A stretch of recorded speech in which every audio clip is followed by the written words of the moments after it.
Welcome back. I'm Rady Bueller here with Kevin Crone, getting ready to watch the continuation of the match between Bob Maher and Eric Froehlich. Our format for this stage of the VSL playoffs, we had 3 guys tied for second. They all brought 3 different decks, and then they're playing best 2 out of 3 matches. So about to see the B decks pair up, and little something. Eric has a young Pyromancer deck. I don't know if we have the ability to show deck lists. I think we might have that. But we saw what Bob's playing previously. It's basically just another Ravager Shops deck. All 3 of you did bring a Shops deck, not surprising. But here's what Eric has in the slot where, essentially the slot where you had a Grixis deck and Bob has his Oath deck. I think it's worth noting here that Eric is going to be max punished in game 1 for the configuration that he chose here. Notice 4 mental missteps, 2 Flusterstorms, and 2 Pyroblasts. Wow. And the only removal spells are 2 Lightning Bolts and 1 Dak Faden. Eric is going to have a very specific and narrow draw and sequence for this game to win game 1, I think. He has 8 dead cards. Yeah, no, that is probably the max possible dead cards you can have in game 1. I mean, the blue decks, obviously, these cards are amazing against everything else in the format. Mental Misstep, Flusterstorm, Pyroblast, but they are all approximately dead in game 1. You can pitch the blue ones to Force of Will. You can misstep a Soul Ring. They're terrible. Agreed completely. In his favor, though, is Young Pyromancer. And so if he can get a very aggressive Young Pyromancer, even certain dead cards become at least useful in some way. But it's still really challenging to beat Modern Workshop decks, even with Young Pyromancer, because of how big and aggressive they are now. Yeah, it's interesting that you and he each chose to go Grixis in this sort of blue deck slot. And he went with a much more aggressive version of the Grixis deck with Young Pyros. Yeah, absolutely, and it's going to favor him when he and I play. Unfortunately for me, but I think in this workshop matchup, he's going to be relying heavily on his sideboard, which includes full 4 Bifrost and 3 Shattering Spree. So he knows it. There you go. Those are the red cards you want to get, Shops. Well, let's go down and see what actually happens.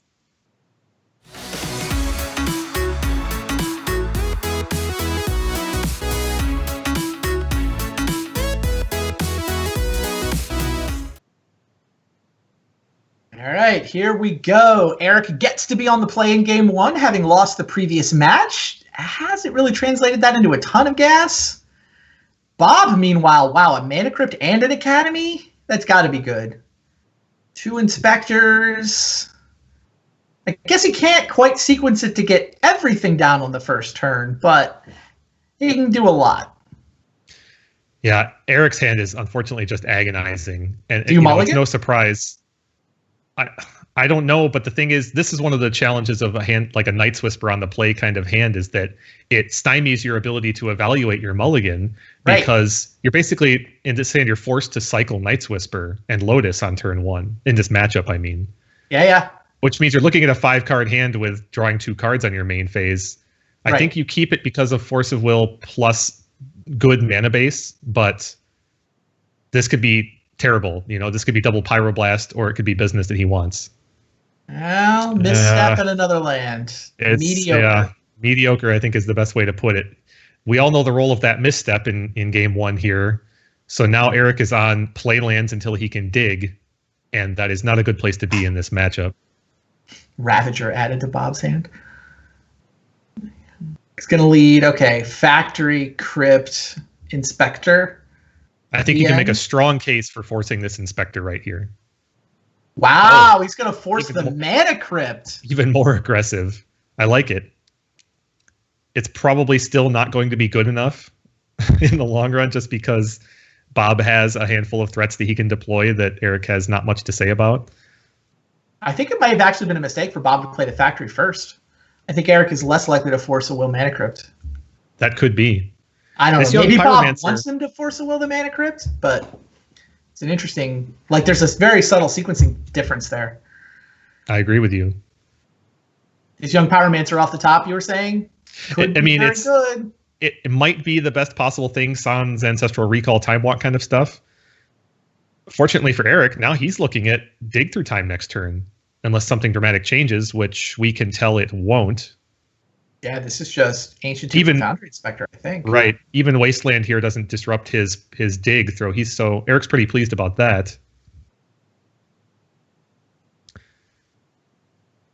Now he's just praying that there isn't something following up this Foundry Inspector, and there's not. Boy, another Scalding Tarn, though.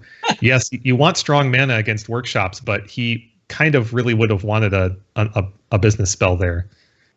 Worth noting, though, as we said in the pregame, there aren't a lot of hits in his deck here. When he plays this dig, the first card I think he wants to see is Lightning Bolt. I think he wants to see Lightning Bolt above basically any other card in his deck right about now. And Snapcasters to go with it. So this is main phase dig because anything can and will happen. If he's forced to take Mock's second Pyromancer, for example, he's going to wish he did it on his main phase. Also, if he finds a Lightning Bolt, he gets in an attack for 2. This is a good point. And also he would, as in the prior games where Bob was destroying Foundry Inspectors on upkeep, he'd rather not give Bob a main phase with an Inspector if he can avoid it. So all signs point to main phase dig.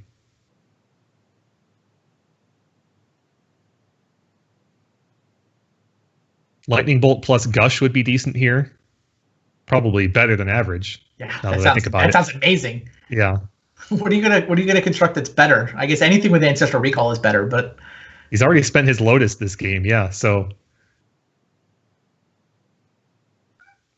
and because of the Wasteland in Bob's hand, which could be deployed next turn, Gush is actually somewhat similar to Ancestral Recall in this scenario. It'll be +1 more card than usual.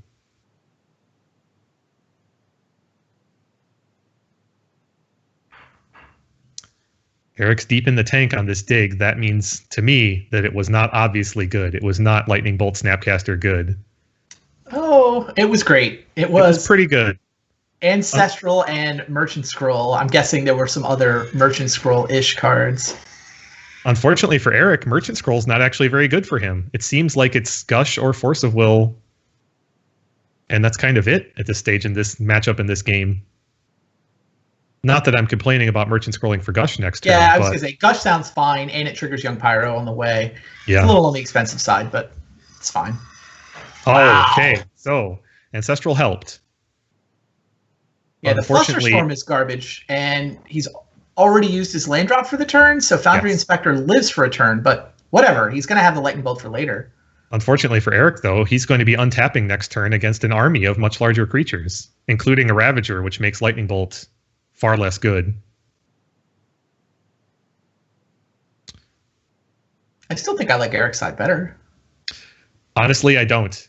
Even though he has gas for next turn, Bob's creatures are just going to be so much larger. If he draws a decent threat here, a Chief of the Foundry, a Hangerback Walker, especially a Ballista. Oh, if you're going to give Bob a good top deck, then okay, fair enough. But but I mean, the deck is filled with good top decks, though. That's one of the reasons why it's so good. He could draw a land. Bob had almost no misses in his deck, basically, for this draw step. A second Revoker. A second Revoker would have been a weak hit. And you're right. I mean, another Wasteland would have been weak. But look how this is going to play out for Bob. He's got 3 mana showing, which casts all the creatures in his hand, right? He just goes Inspector, Revoker, Ravager. Then he's got 4 mana if he wants to play the Sphere. He can play all his artifacts this turn if he wants.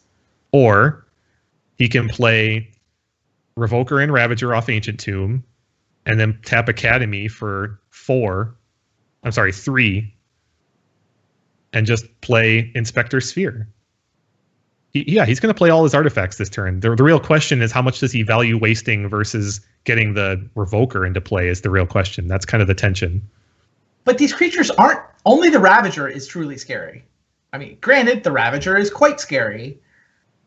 Yes, the Ravager is going to create at least a 4/3 Foundry Inspector. And after you've spent your Bolt, a 4/3 Foundry Inspector is actually kind of hard for this Pyro deck to address. Not when there's a Young Pyro in play spitting out Elementals. Okay, but through this Sphere Resistance and Wasteland, how many spells are you going to announce next turn? I mean, a couple. He's got 14 life to play with. He's going to have like 4 tokens to block with. Eric's going to announce 1 spell next turn because Wasteland plus Sphere. He can't. I mean, he can throw an elemental in the way here, but there's no profitable block here because of Ravager. I don't think double block is bad. Like, if he wants to sack his Ravager, great. I love double block here. Okay. You either trade or you force him to pull the trigger on Ravager, and now you know. I'm not even sure I like this attack from Bob. The challenge here is whether or not Bob is expecting Lightning Bolt. If Bob is expecting Lightning Bolt, he can build a 4-power Foundry Inspector, 4 toughness, Foundry Inspector here with Revoker plus Ravager. Or, some combination of Ravager plus one of the other creatures. I named Revoker because it's the least powerful creature permanent in play. Interesting. Both players content with that trade. I feel like one of them has to be wrong. I mean, maybe they have access to enough different information that they could actually both be right given the information they have. Yeah. I still wonder, though. I agree with you. I feel like that particular trade, one of them was wrong, and we'll see perhaps who it was in the long run. Now, because of Sphere, Eric has the choice between technically Snapcaster, Merchant Scroll, Lightning Bolt, but I don't think Snapcaster is really on the table. No. I think this is a Lightning Bolt. And I think it's a Lightning Bolt at instant speed where you might be able to surprise block Revoker. Yeah. Oh, Phyrexian Metamorph. What does that do? I think you Metamorph Ravager here. I think I agree. I think you're Metamorphing Ravager and animating your factory for an attack right here. The second Ravager provides a ton of insulation against Lightning Bolts and just surprises. Doesn't even have to pay Phyrexian mana. 4 blue off the Academy. Unfortunately, because of Sphere, he's going to end up tapping Ancient Tomb this turn still. Which is annoying, but you do what you have to do.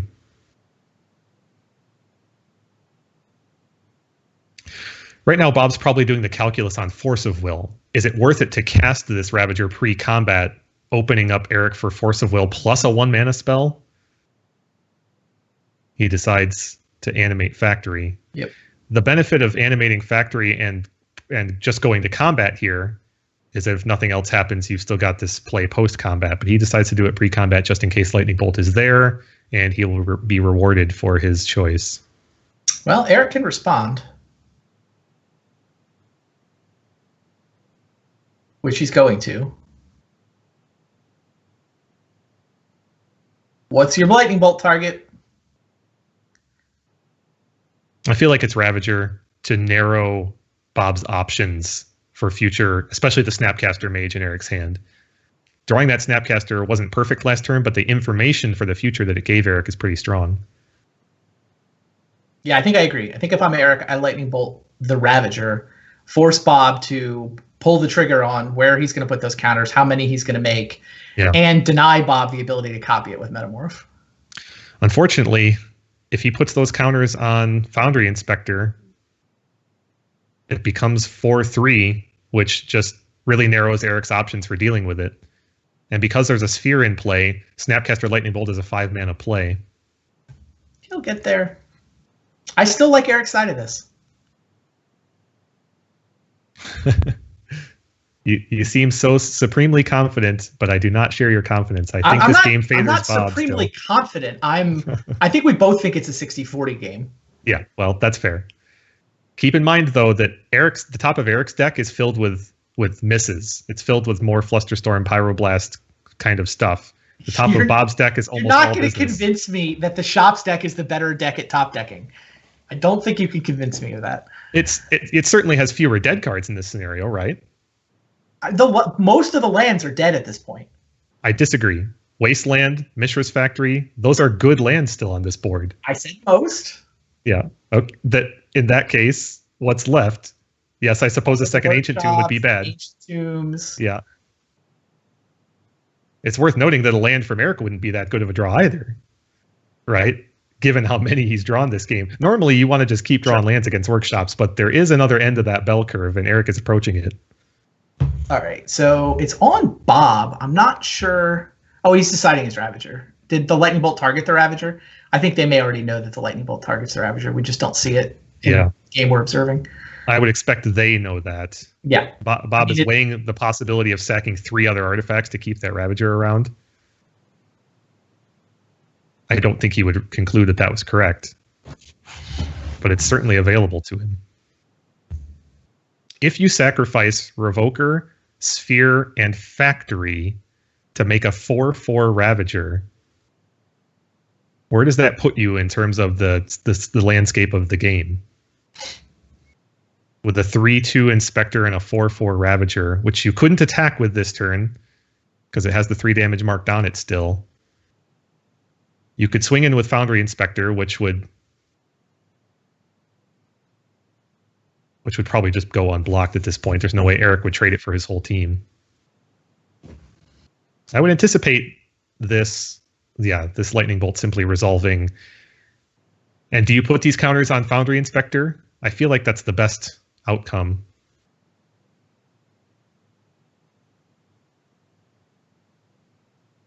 Nope, he chose Revoker. Now, okay. His Revoker doesn't simply trade with a single elemental. I like it. So also reasonable. Keep in mind he's got a Metamorph coming down still. Right.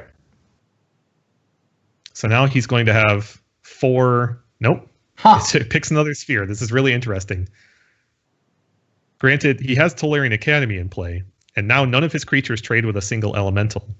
Double Sphere means that Eric is now behind the 8-ball. He can't cast enough spells per turn to punish Bob for having two toughness creatures. Right. I love it. I think Bob found a great line. I think I was just wrong in liking Eric's side of this.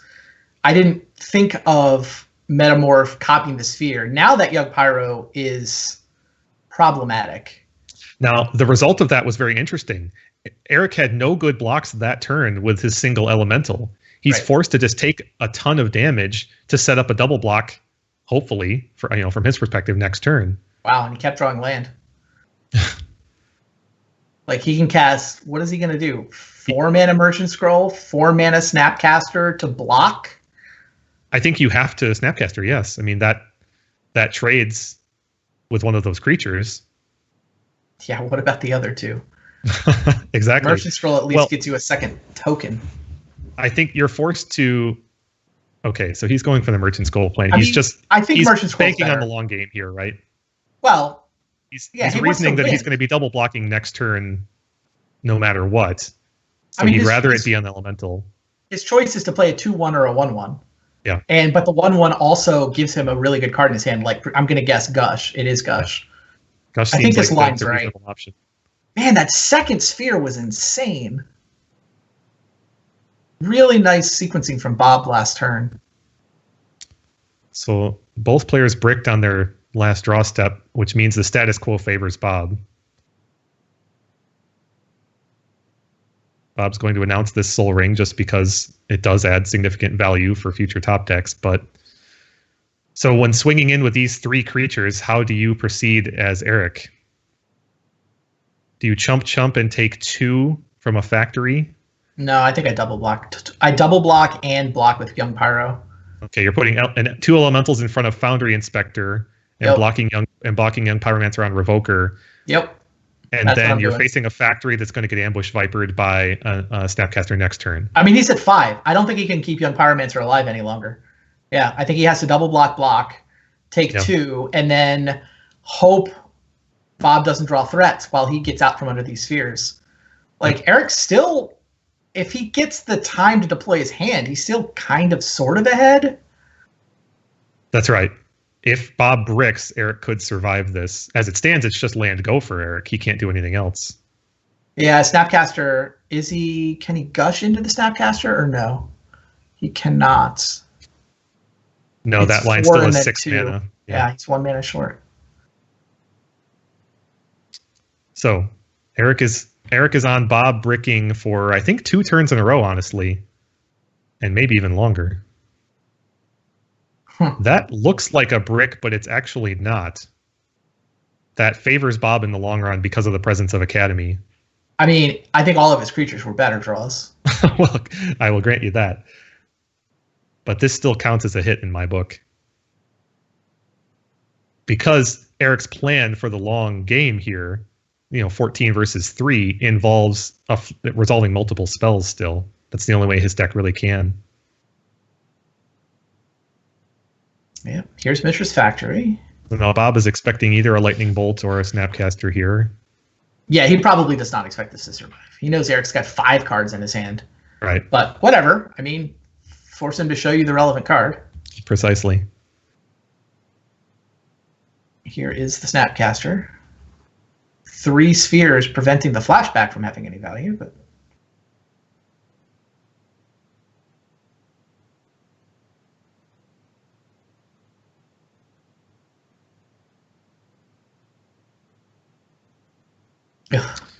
Misstep was a terrible miss. Eric is considering Preordain, which I think is correct, actually, because picking up 2 lands I think this is a 4-mana Preordain all day. Yeah. And because you still see the same number of cards. Technically, you can see one more. Oh, Gush gets him on the library. Maybe that is better. Because of the Library of Alexandria? Oh, Picking boy. up 2 lands gives him more cards. True. He's up to 8 in hand. Treasure Cruise, which he can delve extra to get through the spheres. That's handy. Only at 3 life. He'd love to be able to fetch here to feed his Treasure Cruise, but he's not going to be that greedy. He can keep up Force of Will here. It's a 3-mana Force of Will. So either he gets to tap his library for a card, or he gets to Force of Will. Oh, he really wanted Bob to miss right there. That would have been so much better for Eric if Bob had just faded a decent draw right there. He can get back on the library with the Treasure Cruise. I think sure. fine for Eric. Like, he gets to make use of the Misstep Flusterstorm garbage. Yep. The 1 life cost here is getting increasingly painful. Fair. Not that there's too much that Eric could survive that would do, between 2 and 3 damage exactly, but every little bit counts. It was going to be difficult for Bob to cast a Ballista on 3 because he had access to 4, 5, 6, 7, 8 mana, and Ballista on 3 costs 9. But now Bob can. Now Ballista is instantly lethal against Eric. Here comes a Treasure Cruise. 10 cards in Eric's yard, so if he wants to leave up Force of Will again, he needs to keep 3 mana, which means he needs to tap only 2 for this cruise. Well, he only needs to tap 1. Cruise is 11, which means he can delve his whole graveyard and leave 2 untapped. Yeah, Pyromancer was the kind of card he needed, yeah. Young Pyro costs 5 though. 1, 2, 3, so 7. He can tap library and then cast a 3-mana Mox Pearl. That's probably the best execution for this. Ooh, Time Walk. That definitely could be part of his win if it comes to that. All right, Bob needs to brick here, and then I think Eric is legitimately ahead. Bob needs to play a threat. Nope. Oh, jeez. Okay, the 4th sphere is pretty silly. So Eric now he can cast Time Walk, he's on the library, he can cast Young Pyro. He can't do all of these things at the same time, of course. Wow, now there's a Force of Will.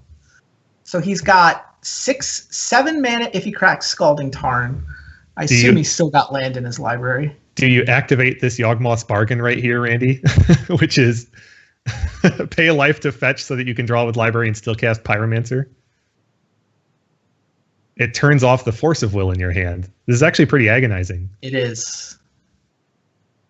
If only there was anything he could profitably do at instant speed on Bob's turn. I think I might have tapped library on my upkeep, honestly. Fair. Yeah, I think that's a situation where you need to remember to set a stop in your upkeep. I know Eric's actually under the weather. He brought the con crud home from Grand Prix Portland. So was part of the reason we never had him in the booth tonight. I had Rich subbing in for him because he's not feeling well. But I don't know. I would have set a stop on my upkeep and drawn a card with library then. I think in general, what you just described is almost certainly correct. But the 2 life changes the equation in my eyes. I think at this point, I think you just jam Pyromancer and say go. Pyromancer costs 6. Yeah. Yeah, if he cracks Scalding Tarn, then he cannot Force a Will. I don't think bargain for 1 is the correct play in this scenario. Do you even play the Scalding Tarn is my next question. Fair if you're question. never, he did. Yeah, I think so. I think he's leaving himself the option, right? Because he's still drawing up to 7 next turn, and he knows he's not going to force between then now and then. Precisely. Oh, Hangerback Walker is pretty good. All these spheres means it's not going to be enormous, but it's going to be a big enough threat. Actually, now that I think about it, Eric can't beat Hangerback Walker except with Dak Faden in game 1. Dak Faden is his only out to this Hangerback. I'm assuming the Hangerback's going to die in some way. Well, that Bob has to kill it. His Eric's not planning to kill Hangerback Walker. I'll guarantee you that. He's planning to block it with elemental tokens and swarm around it. You're absolutely right, which makes it really interesting as to what amount you actually cast it for. I wonder if Bob has considered that his outs here involve this Hangerback Walker dying, which means you don't want to make it as large as you possibly could. Of course, he cannot make it that very large. 5, 6, 7, 8, 9. 9 minus 4 is 5. Yeah, he can only make this thing 2-2. And ironically, 2-2 is about the perfect number. You might make a case that a 1-1 Hangerback Walker is actually superior right now because it means Eric can never attack until he finds Dak. And Bob can attack with impunity. Yes, 1-1 was the correct number there. Funny. I wouldn't expect Bob to suss that out mid-match like this.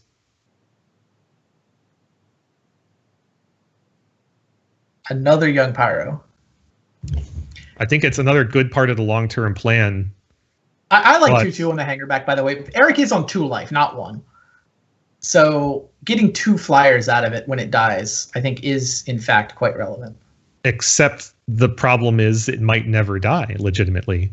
Of course, Bob could draw a Ravager, but a Ravager was going to win this game anyway. All right. Eric's gone down to 1. He decided he needed the library into Young Pyro, or Time Walk in this case. Defensible, but scary. It means he can't force a will. That Hangerback is just such a threat that it kind of forces Eric's hand. Yeah. He no longer can afford to play super fast. I did not remember that Eric had access to Jace the Mind Sculptor. I thought he was only on Dax in this build. My mistake. Oh. Jace is too expensive. Can't cast it. Well, he's only 1 land away. Understood. How many lands does he have left? Oh, that's a reasonable question. We'd have to be able to see his exile zone in order to properly answer that. But a series of preordains is at least part of the long-term plan here for Eric, so it's not bad. 2 underground, 3 volcanic, a strip, and a snow-covered island are the lands that can tap for mana, plus that library. There's 1 Volk exiled, which means he has at least 1 more sea and the strip. I said 2 underground seas. I thought you said 3 Volks. My mistake. How many basics? 1. A single island. All right, so he's on strip mine as... the only thing that taps... Then the Moxes, right? He's got 2 more Moxes. Jet, Pearl, Ruby, Sapphire. Oh, it's Jet, Pearl, Ruby. He has 4? Yeah. Oh, so he's on 3 more mana. He's got all 5. He's on 4 more mana producers in his deck then. Assuming he's not running Soul Ring, which looks like he's not. Crazy game. So now we know that... Or chump it. I think you chump. You must chump, I believe. Yeah, I don't think he wants to deal with 2 flyers. This Hangerback Walker has just become the abyss. I mean, your point about 1-1 Hangerback is pretty interesting. This Mishra's Factory was a huge draw. This actually puts Eric under a ton of pressure. Very true. Because now he's trading that factory for a young Pyromancer or another token. He can easily make the preordain play again next turn. Painful Truths. What a painful truth that is. He's got Git Probe, Painful Truths, Night's Whisper. And 1 life to play with. Yep. And the Force of Will. So there's 3 uncastable, fully uncastable cards in Ephro's hand. Easy. If he could get Painful Truths onto the stack, having only spent colorless mana for it. Oh, he found the Strip Mine. Wow. Found the last land that taps for mana. This is an interesting conundrum. Okay, he's going straight for Jace, which I don't blame him on. But that Strip Mine is actually huge. If you strip Tolarian Academy here, Bob might never play a spell again. You have to deal with Hangerback. You do this turn, but I think next... Wow. Strip Mine into Jace was humongous. Walking Ballista is still the win right here for Bob. Metamorph. Sure, why not? Well, I'm not sure how the mana works out, but Bob can metamorph an animated factory this turn. Yeah, I like that one. That's what I was looking at too, which means he can turn his attacking factory into a 3/3. Like Eric might have been willing to trade Young Pyro for Mishra here. Yeah. Especially with a Young Pyro in his hand.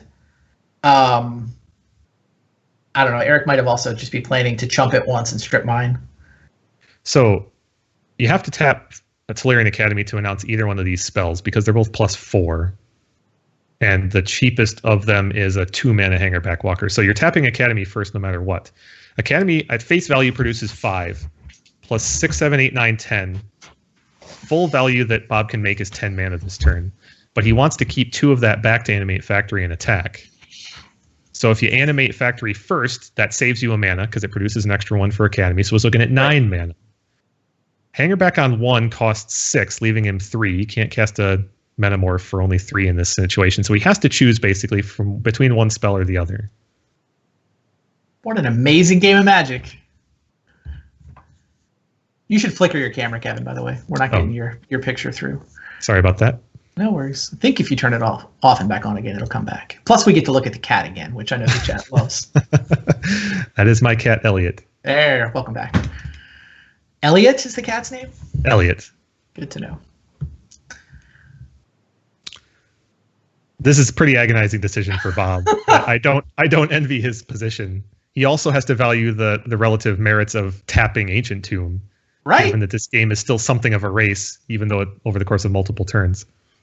It's a very slow race. Everybody's walking through molasses with 4 copies of Sphere of Resistance in play. And he must still highly value animating factory and threatening Jace, right? Yes, well, absolutely. I mean, you don't have to threaten Jace. I'm sorry. You threaten Eric's life total. But the result is, the conclusion is now Tolarian Academy taps for 6. And he's got 1 floating. So we've got 7 mana to work with. -4 for the spheres means he can play a 3-mana spell. Between a 3 and a 5-mana spell if you tap Ancient Tomb. I'm back to suggesting Hangerback Walker on 1, though. Interesting. I think it puts Eric in a terrible position. You can replay Hangerback Walker on 1 every turn until Jace is dead, basically. You can block Hangerback Walker. Eric can block Hangerback and then Jace the 1 flyer. That's true. That's a good point. I don't love. You're right. Jace has changed that metric.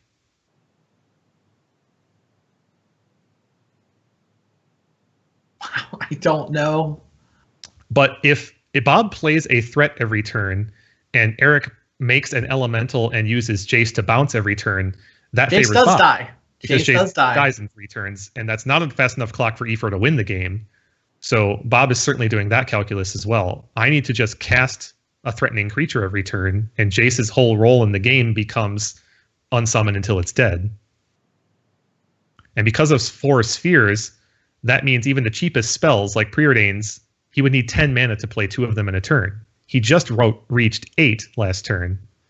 But Bob is also probably looking at that strip mine on the other side of the table, thinking between Tolarian Academy and Mishra's Factory, if either one of those goes, then Bob possibly can't crawl out of that. So he has to value that as well. Basically, assuming there's a spell and a strip and a Jace bounce, Eric gets 3 abilities next turn, which is greater than the 2 threats that Bob can present. All true. I think I copy Mishra.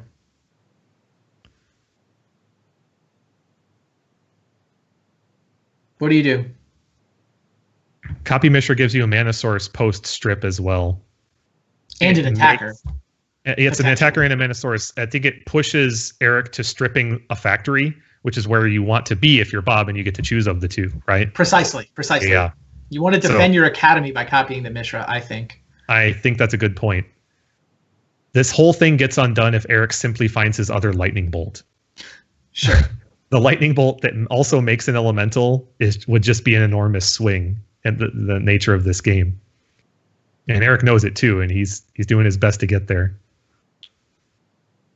Also, Eric would love to be in a position to plus his Jace in this game. How strong would that be? Sure. But that's too greedy given everything we know at the moment. So Bob has his Metamorph ready. Yeah, he was leading Hangerback, and I think he's changed his mind. Yeah. Man, this is just game 1, too. This has been great. There's one other interesting benefit from this line. It's that it doesn't leave a creature in play for Jace to bounce. I mean, that's not amazing because using one of the other modes on Jace is still pretty powerful, but it's actually, I think, a benefit. Bob's deck is so filled with strong cards here that Jace plussing, there's a very real chance that it sees one good card and just reveals another one under it. This is why I never play shops. I think of the things Bob could be drawing. I'm like, I don't want to draw those. Those aren't good cards. Well, there are 4 walking ballistas in this deck. I want to draw every one of those in this situation. Fair. All right. Metamorph, not Hangerback Walker, is the decision, and he's copying, presumably, the factory. It is indeed Mishra's factory. Now, the first factory can attack.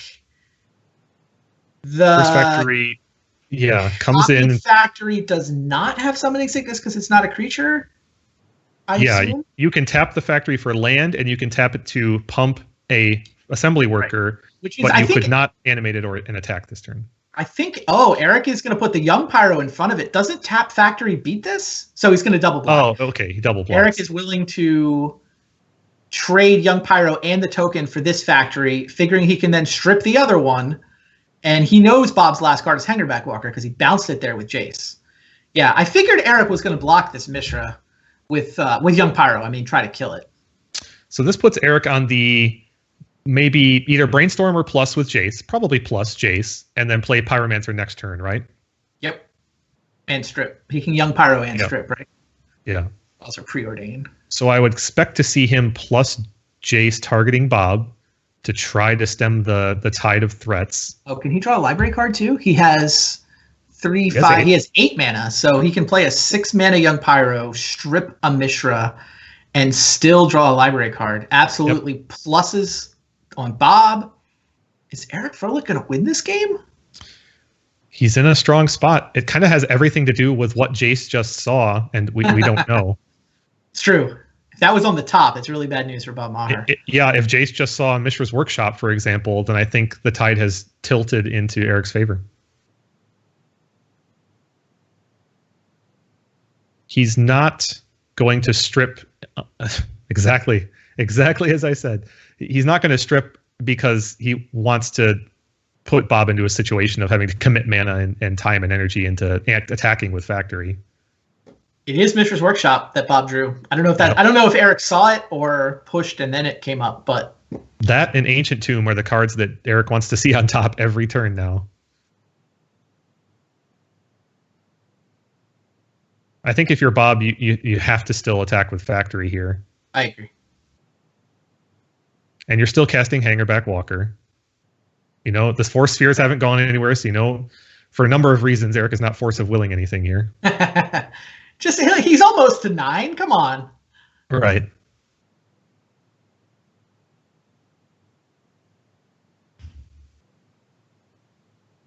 Activates Mishra's Factory, then taps Academy while it's around. So this Hangerback Walker gets to be ginormous. Yeah, so Bob's in the camp of, I might as well make the largest Hangerback Walker I can. Yeah. It's interesting, though. If and when he attacked with this Mishra, if you're Eric, do you strip it or do you block it with Young Pyro? I think you strip it because Young Pyro is still part of your long-term plan for actually winning. Yeah, but if you block it with Young Pyro, you can strip the Academy. I think the Academy has become significantly less because of the Workshop. The Workshop off the top changes it. Plus Jace plussing, means the Academy tapping for mana has become much less powerful. Granted, if Bob has running ballistas, Eric is still dead. But Eric has done his best to play out of that scenario. I think I agree with you on the strip mine, but keep in mind, even with 4 spheres in play, it takes only 6 mana for a ballista to be lethal. If you strip the Academy, Bob still has 7 mana. So you can't keep him off of a lethal ballista. And if you can't keep him off of a lethal ballista, then basically no amount of mana matters. There's no difference in this scenario between Bob having 6 and 600 mana. Fair. The Workshop changed the math. I stand by that story. You're right. 5 mana Preordain and make a 1/1. Eric, man, these cantrips are so bad in Force Sphere World, but also keep in mind, because of Hangerback Walker, Eric is forced into bouncing a Hangerback Walker every turn. Sorry, because it's Hangerback Walker, a Ravager becomes instantly lethal. So he can't even let Eric, untap with the Hangerback Walker in play, because then Ravager, it becomes just a lethal trick. I mean, there's summoning sickness and how many flyers, and can he bounce one, kill the other? But yes, that's a 3/3 Hangerback Walker. Though Eric can't deal with 3 1/1 flyers. But he can't play a 3/3 Hangerback Walker and a Ravager at the same time. No, but my point is Eric couldn't let him untap with the Hangerback Walker. Oh, of course. Yeah. Fair. He couldn't chump block with the Elemental. He also wanted to get in and attack. Like, I think Eric at this point wants this game to end in 2 or 3 turns. So he's bouncing Hangerback. Sure, it gives him the play around Ravager aspect, but it also just clears a path for young Pyromancer to get in there. That's 20% of Bob's life total. We're quickly getting to the point where that lightning bolt off the top would be lethal rather than board control. Right. And given that Eric still has double Preordain, he stands a good shot of finding it with only 16 cards left in his library. Wow, 16.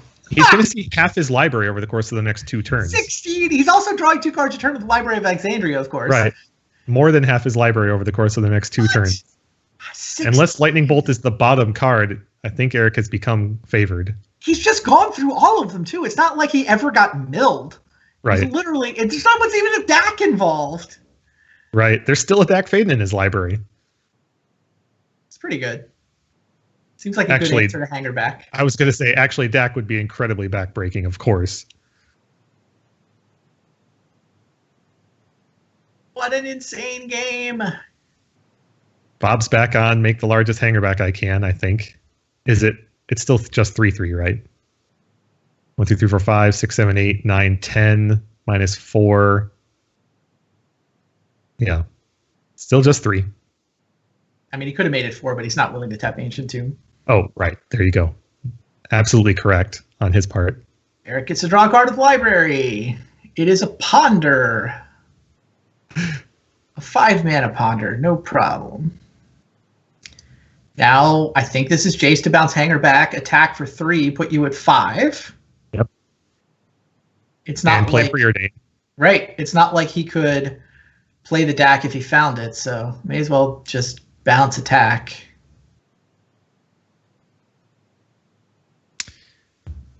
If he finds DAC with Preordain, though, he can cast it next turn. He can cast it next turn, that's right. Yep. And we're still, like, Bob wins if he draws Ballista, right? It's just game over? Yep, because Eric can't stop it. Eric does not have the 1 life for the Force of Will in his hand, so... And it's worth noting, he's not plussing with Jace either, so he's not doing anything actively to prevent that Ballista draw, aside from killing. He has to bounce the Walker, so... Bob is still alive to draw Ballista for lethal.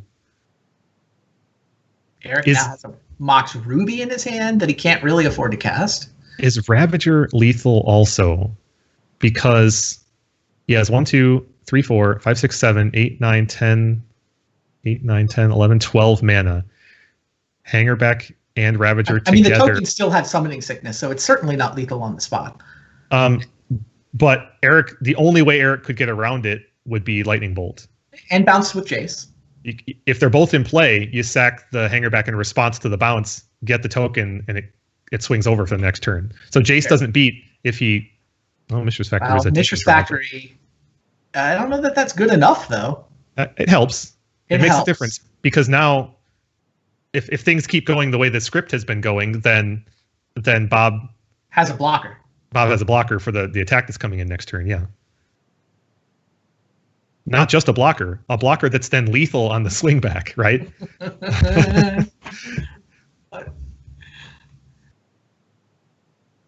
We're almost down to the cards Eric knows about from the dig through time. Remember he tanked on that dig through time like half an hour ago? Do you think he clicked the any order button? Oh. Well, but you know what? That's interesting, though, because at the time, I was saying how good Lightning Bolt would be coming out of that dig, and he didn't pull one, which suggests to me that Lightning Bolt is not in the bottom 5 of his library. True. Yeah, he kept a Merchant Scroll, so the bottom 5 cards should be worse than Merchant Scroll. Yep. Oh no, he shuffled with the Merchant Scroll. He's cast the Merchant Scroll since then. So darn. Not on the bottom, he shuffled. He also darn. So much less fun to think about. You're right. I like it. It's funnier if he hasn't shuffled.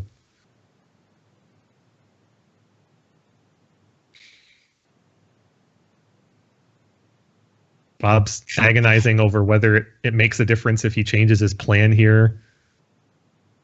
Oh, well, he's considering how to leave up mana after casting Hangerback also. Yep. You can tap Academy for 5, 6, 7, 8. I think you just play a 2/2 Hangerback Walker for 8 mana, leaving Sol Ring and a Factory untapped. That seems like the best plan in my eyes. I agree. 2/2 Walker, Factory, Sol Ring untapped. Bob's also, he has to worry a little bit about his clock. I mean, he's down to 15 minutes for the match, and this is game 1. It's a fair point. This is a guy who plays a bunch of Magic Online. He's used to playing 25-minute matches, so I don't think 2 games in 15 minutes is scary, but 2 games in 10 starts to be, right? Also, the average workshop game is not this decision intensive. Obviously. Right? Yeah, this long or tricky. This one has been remarkable. Think about how both players have been rewarded for their choices 4, 5, 6, 7 turns ago now, right? Mm-hmm. They both made excellent choices long before this situation, has fully matured, and they're both benefiting from how well they chose in those situations. Now, unfortunately, Bob can't control his draws the way Eric can, and that's the thing you get when you sign up for Shops versus a Xerox deck. But to Bob's credit, I think he has played the hand he's been dealt as best he could. Agreed. Oh, this is interesting. He's concluded that he wants not an untapped Factory. What is the result then? Wow, he's tapping Ancient Tomb? Is he going to be able to get a Lodestone and a Hangerback onto the table? I kind of dismissed the possibility earlier, but if that's possible, then that is certainly worth considering, because this is 6. So 1/1 Hangerback.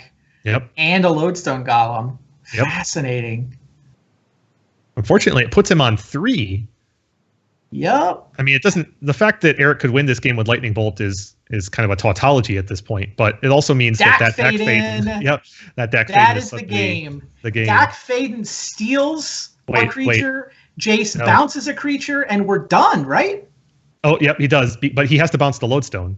Okay. Sure. If he mistakenly bounced the Hangerback, he couldn't announce Dak, but Eric didn't make that mistake. Wow. After Eric all this Froehlich, time. Gentlemen. Wow.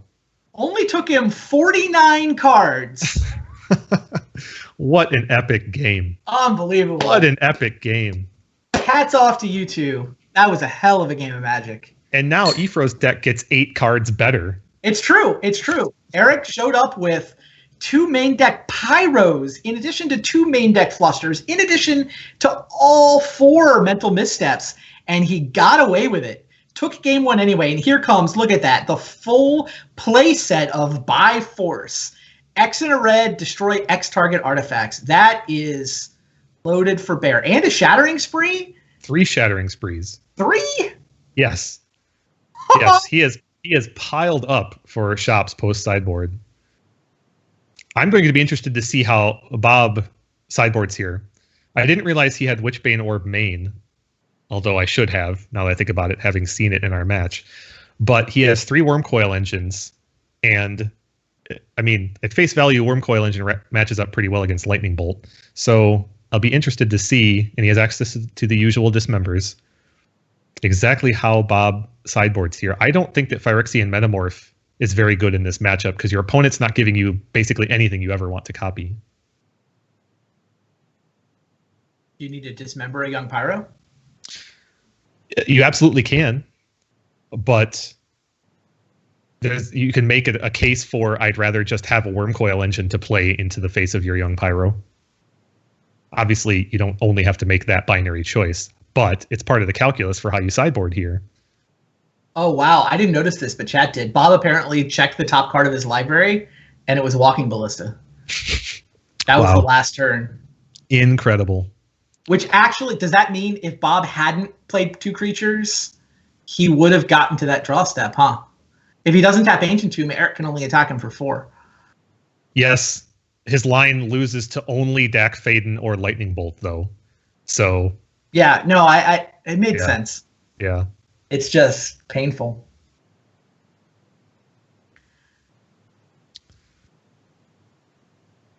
Man, I love Eric's sideboard. Look at that. Basic Mountain and 6 cards that can each blow up multiple artifacts.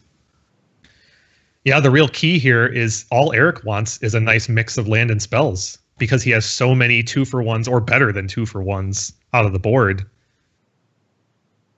that his whole goal here is to just have access to a couple of lands and a couple of spells, because almost everything becomes action that is advantageous for him.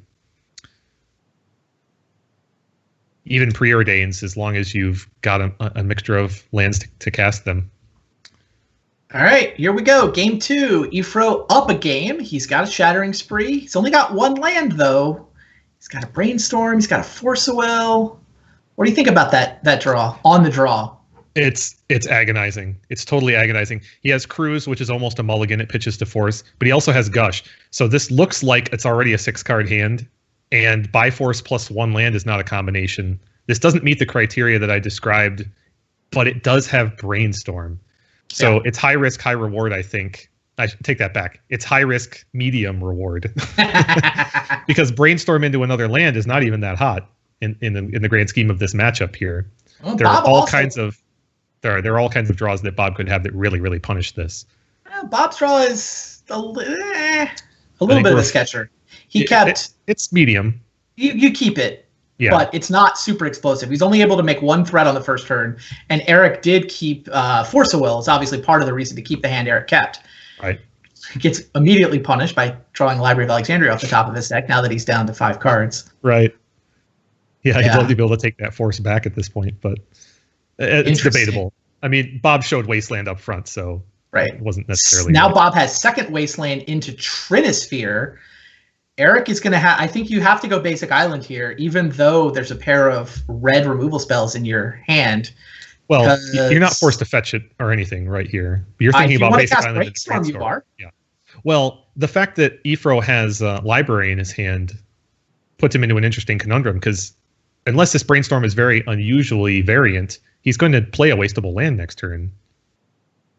Probably. I would Basic Island Brainstorm here for sure. I think it's the correct play.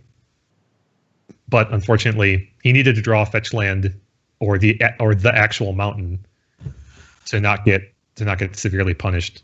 I mean, there's a bunch of fetch lands. I like Eric's line. Unfortunately, I mean, Eric's Brainstorm locked now, though, in the face of double Wasteland.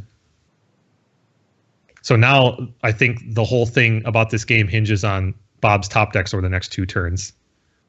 Because Efro just going to play wastable land, he'll play Library, I would expect. Probably. Or he's just going to wait 2 turns to play a land. Okay, that's reasonable. So Bob sees Eric miss a land drop, though, which gives Bob the green light to just play the most aggressive creature he can. The Sphere is a miss, given that Trinisphere is already in play. It's going to take 2 spheres. It's going to take 3 spheres, really, to be relevant again. So I would expect Bob to play a Revoker here, because it's the highest power he can put on the board. Sure. Hangerback is the most resilient creature, but I don't think it's the right choice, because you've got double Revoker. I think you want the Greatest Clock, since the creature you play is not about to be removed or interacted with in any way. Bob could win this game on the back of this this creature, either one, really, almost by itself, given the double Wastelands. Eric's plan of drawing up until Library takes 2 more turns. Like, he won't play a land next turn either. If that's still his plan. Mm-hmm. And he knows his next draw step, so that, in my eyes, that must be his plan.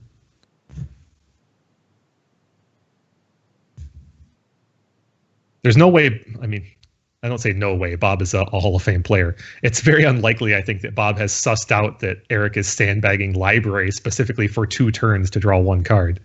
It seems unlikely that Bob would conclude that. Okay.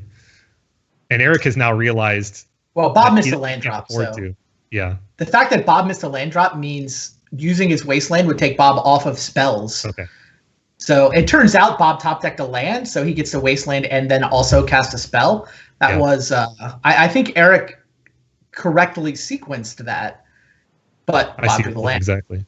Yeah. Right? Like making Bob use a Wasteland is great if Bob doesn't have another land drop. Especially when his creature was a 1/1. Eric has a lot of time in the face of Hangerback Walker.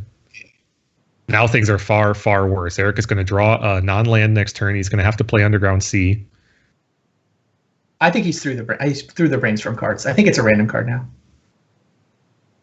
He brainstormed in response to Trinisphere, drew on the next turn. Yeah, the last turn's draw was the second one. You're right.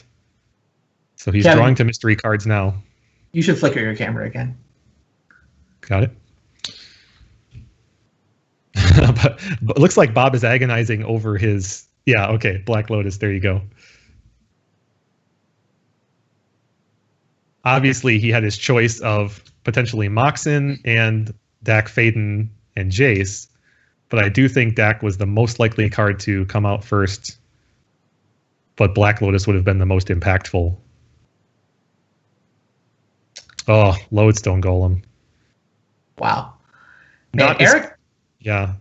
It's interesting to me that Eric's draw, I think, would have worked out if it wasn't for specifically Trinisphere. Yeah.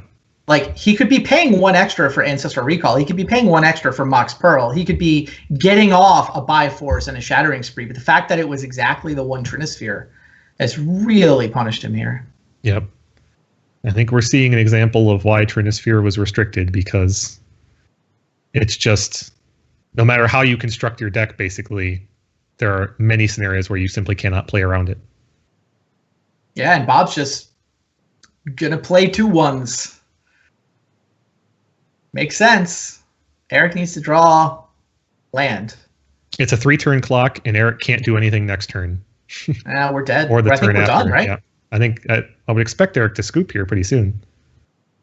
Well, he's going to give himself 1 more. Now. Well, if Eric draws runner lands that produce red.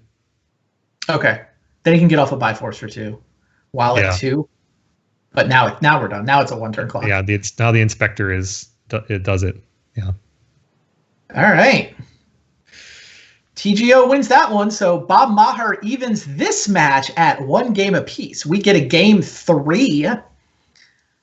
Interesting. Now, Bob Maher up a match in the overall series. Remember, these guys are playing best 2 out of 3 matches. Yep. This is the second of their potentially 3 matches. Bob is up. So if Eric wins this, we move on to match number 3. Finally get to see the match 3 decks. Interestingly, by the way, we haven't talked about this on camera, but I know the deck lists are public now. All 3 of you put Paradoxical Outcome decks as your 3rd deck. So match 3s are going to be nothing but explosive. It ought to be fun. Just paradox. They're not quite mirrors, though. All 3 of you have different colors. Yep. Eric is Esper, you're Jeskai, and Bob is Grixis. It's fantastic. I love it. Right? I mean, I legitimately don't know which of those is better. It's like Monastery Mentor is amazing, Yawgmoth's Will is amazing, and Bifrost is amazing. Bifrost comes also with Pyroblast and maybe Shattering Spree. Right? Yep. Do you want red sideboard cards for the Workshops matchup, or do you want Yawgmoth's Will, or do you want Mentor? Choose 2. It's awesome. You can have 2. You just can't have all 3. Yawgmoth's Will obviously comes with Demonic Tutor as well. I don't know, Randy. I think we're inching toward maximum drama here in the playoffs. You know, I'm not counting my chickens too soon, but all signs point to this is going to be an exciting conclusion. Yeah. Next week, we will resolve things one way or the other. If Bob loses this match, then you and Eric play for it.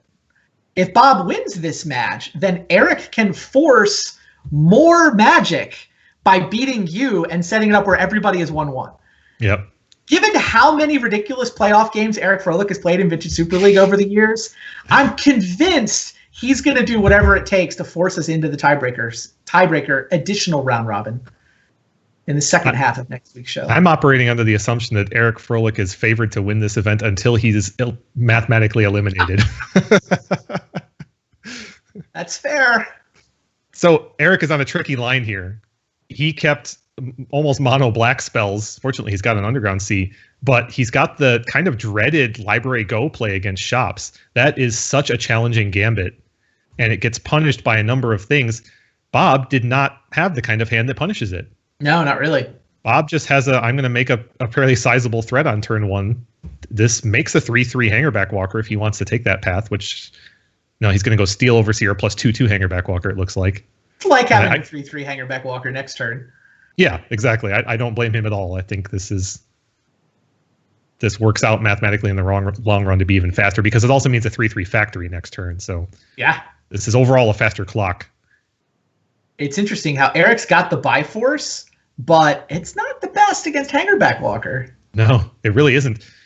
Actually, Eric drew one of the cards he really, really wanted to draw, which is a fetchable red source, or a red source in a non-wastable manner is what I mean. I think this is just draw a card, play a land, go.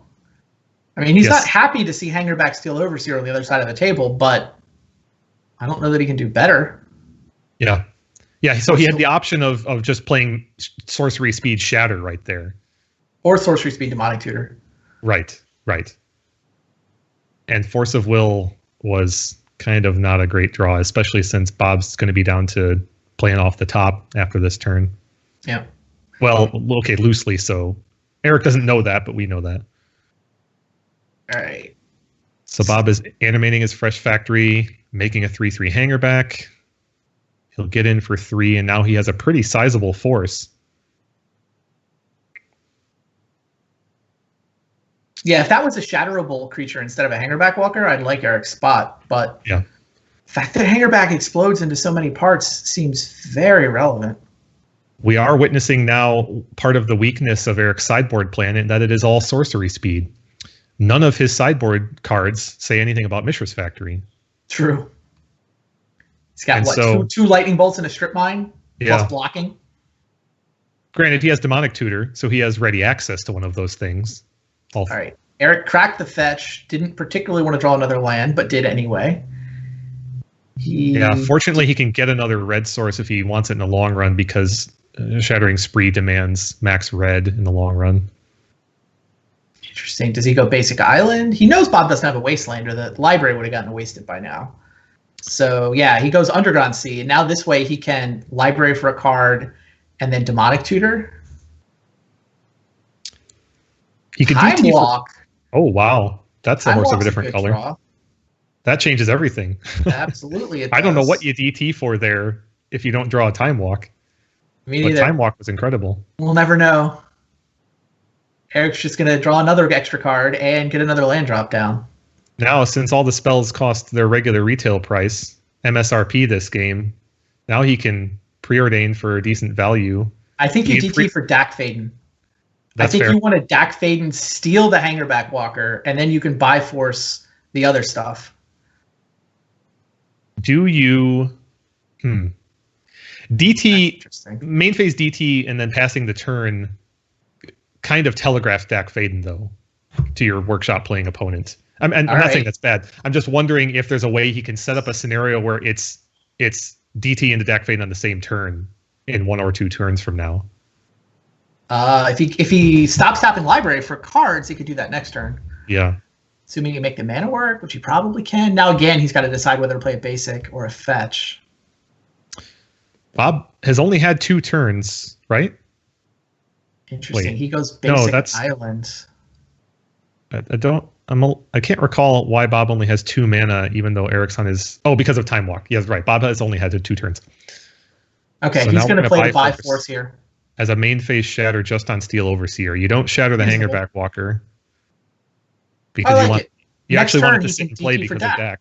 Well, and now you can Force of Will Ravager too. I think the Force of Will was actually highly relevant in that sense, because Force of Will on Lodestone Golem here is going to feel pretty good for Eric. He's going to get hit for 5, but the race favors Eric once Dak Faden takes that Hangerback Walker. It's funny how being forced to Force of Will does take him off of library, but he needed to tap it for colorless mana next turn anyway. Right. So he's not complaining about that aspect. Wow. Force of will. The library actually worked out. No Wasteland from Bob. They don't always have it. Yep. So I expect 5, but I think this is Demonic Tutor for Dak. Play Dak, steal Hangerback. If it weren't for all those awesome cards in Eric's hand, I would say it was still close. But he's having access to Night's Whisper, Painful Truths, and Snapcaster Mage, and now Merchant Scroll after this whole Dak exchange happens. The advantage bar has to be very heavily in Eric's favor now. You probably fetch Volcanic Island at this point, just to favor future Shattering Sprees. This Dak Faden will die, as we've seen happen multiple times already tonight, and is frequently the case.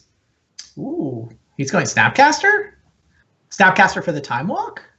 Oh, well, yeah, that allows you to potentially draw into more mana. I'm genuinely a little... Oh, he could... That's interesting. Now his Dak doesn't die. That's why you make this play. Oh, okay. Now a Snapcaster can stand in the way of that Mishra's Factory. This is a pretty heads-up play that's going to result in Dak Faden still being around. Even though it's a 3/3 factory, which is very strong for Bob in the long run, it's going to make a big difference.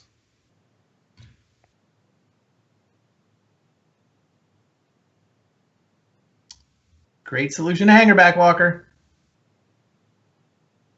And you're going to see Eric not attack here for that very reason. Oh, yeah. Yeah, that's on chump block duty.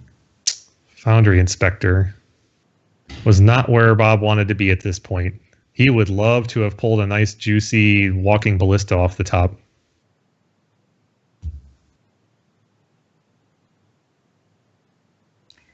Snapcaster gets in the way. Hangerback can now hang out untapped. And presumably we get a giant Biforce. I mean, Eric's turn is set up to just be Biforce for 4. Why not, right? Tap 5 mana, blow up 4 artifacts. That doesn't suck. You know what I like more, though? I like Painful Truths with 3 different colors of mana putting you into library. You can do that next turn. And you can still Shattering Spree 1 target if you want. Or actually, you'll be able to Shattering Spree 2 targets. Because you've got a land drop. 8 life left. Eric is not interested in Painful Truths or Night's Whisper. Those were the 2 cards he pitched to the Dak. I can see why, because he's respecting Walking Ballista. Yeah. I Walking just tap Ballista, 5 for I tap 5 for Biforce here. I mean, I guess he's looking at Merchant Scroll for Ancestral. Ancestral, yeah. Obviously, also powerful. It's nice to have all these options, that's for sure. Testing in favor of Champs and since then has revealed that one of the common strains of these kind of blue decks playing against shops in the long run is that you get into scenarios like this where the best card they could draw is Walking Ballista, and you just have to do everything you can to prevent that. Or at least make it as unimpactful as you can, and that's part of what that Biforce just did. This Revoker is funny. I mean, Bob was probably happy to draw it. Well, I mean, a little bit, I suppose. It's obviously not going to survive the turn. Yeah, Dak. It was destined to name Dak Faden, of course. But it's funny the little bit of mind game that that produced as it pertains to Hangerback Walker. Funny. If Bob thought that Eric's hand had multiple removal spells or even one, then he could have named Hangerback and kept a counter off of it for fun. Yes, at this point, unless Eric completely bricks on finding Force of Wills and Bob actually finds a lethal Walking Ballista, all other possible outcomes heavily favor Eric. It's pretty tough. I mean, Bob's only got 6 mana, and Eric has the ability to kill the Ballista if he has to. Yep. And Eric is seeing 3 cards a turn, plus he's got access to Merchant Scrolls. So yeah. Young Pyro, Merchant Scroll for Ancestral, cast Ancestral. Yep.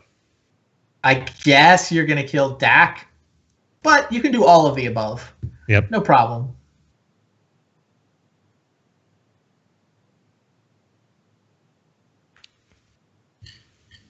Wow. Eric's sideboard plan looks really good this game. I mean, I guess Bob got the first game after sideboarding, but yep. Sure looks like we're going to get to see those paradoxical outcome decks is what it looks like. And I would point you all the way back to turn 2 when Eric top decked a fetch land.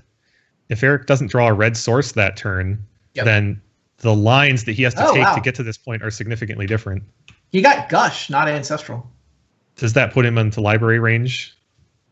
No, it wouldn't have. But when you draw Dig Through Time and Treasure Cruise, it does. Did he already go through his Ancestral? I don't remember it. Mildly surprising. I feel like he was valuing the library. Yeah, I mean, I guess it's 4 cards instead of 3. Well, it's +4 versus +2. Yeah. Or +3 versus +2. 4 cards instead of 3. Had it right the first time. Eric's graveyard is enormous at this point, large enough that he can dig and cruise next turn if he felt like it. Yeah, I mean, we're basically done. The Hangerback is now on offense. The Young Pyromancer is spitting out tokens. Eric he can dig, then untap, and cruise. He's got a Bifrost ready, and Bob has a Mishra's Factory. I'm genuinely surprised that we're still playing, actually. I figured that since he didn't draw a creature right there, Bob was just going to pack it in. He doesn't know how ridiculous Eric's hand is. If Eric's on blanks, then Bob could be drawing live. True. Sort of. There you go. What a great match. That first game was First game was amazing. Bob had the blowout second game. Eric had just his sideboard showed up. You got to see what those red cards can do against a shot stick. By force for 4. Oh, crazy. All it did was blow up mana sources too. No, that was still pretty strong. I mean, one of the mana sources was a 3/2. That was a Falcon Spectre involved. Yeah. Well, so we get to see the C decks in action now. An outcome mirror, the first one of the playoffs, and this is going to be exciting. Yeah. Well, not complete mirror, close to mirror. Well, yeah, conceptually maybe. Eric seems to like Monastery Mentor. Bob seems to like having red sideboard cards for a Shops mirror, a Shops matchup, which he's not actually going to get. Sitting in the CC, he's going to get these other matchups. But what he does get for this is he gets Pyroblast. So, which would you rather have, Monastery Mentor or Pyroblast? If we get to both have them, I really want Monastery Mentor. But on average, I think the Pyroblast is a huge thing, especially since he has access to 1 in the main and 2 in the sideboard. Heads up, I might rather have 3 Pyroblasts than 1 Mentor. I mean, that's the match we're going to watch when we come back. Yep. I don't know. We'll see. That's what's going to determine Bob versus Eric. Stay tuned, guys. One last quick ad break. We'll be right back with the final match of the night. Need the latest Magic the Gathering singles for constructed, casual cards for the kitchen table, or sealed product for a draft night with your friends? CoolStuffInc.com has what you're looking for. With an extensive selection of singles, sealed, and supplies, free shipping on orders of $100 or more, a 25% buy list bonus, and our ever-popular customer rewards program, CoolStuffInc.com is a one-stop shop for all your Magic the Gathering needs. Ixalan is available in stores. Brave the unknown by exploring the lush jungles of Ixalan. Discover a world filled with mighty dinosaurs, treasure-hunting pirates, graceful merfolk, and sinister vampires. Visit Ixalan.com to find out more.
Welcome back, guys.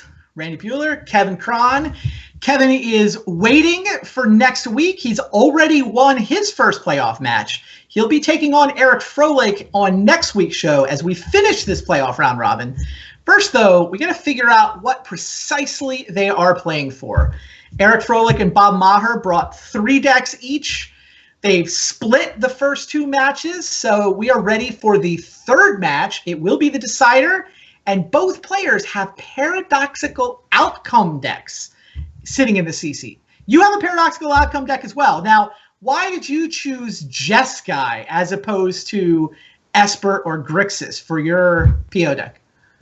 I would say 3 reasons. 1, Pyroblast, which you and I discussed in the last segment because I really liked how that positions you in basically all the blue matchups. 2 is Monastery Mentor for somewhat obvious reasons. I mean, Monastery Mentor can just win games on its own. Yep. And the third is access to Dak Faden, which I think helps you in the workshop matchups, especially when combined with Hurkyl's Recall. There are many board states that can be kind of saved in the workshop matchups by Hurkyl's them, untap, play Dak Faden, take the best thing they just cast. Obviously, it's not a cure-all, but that triumvirate was powerfully in my mind when I was choosing which version to put together. I have a follow-up question. Yeah. Have you read Yawgmoth's Will? Look, I can't defend. How about Demonic Tutor? What about Demonic I can't Tutor? defend those cards as not great, powerful cards. Don't get me wrong. I feel like I take a more grindy approach to the blue matchups, like the outcome versus other blue decks. I take a more grindy approach. I would rather be in the position to control their outcomes and their Jaces and things like that than I would to have quite so many haymakers. That's my story, and I'm sticking to it. It's a good story. These guys did not choose Jeskai. One of them chose Esper. The other one chose Grixis. Let's go see what happens.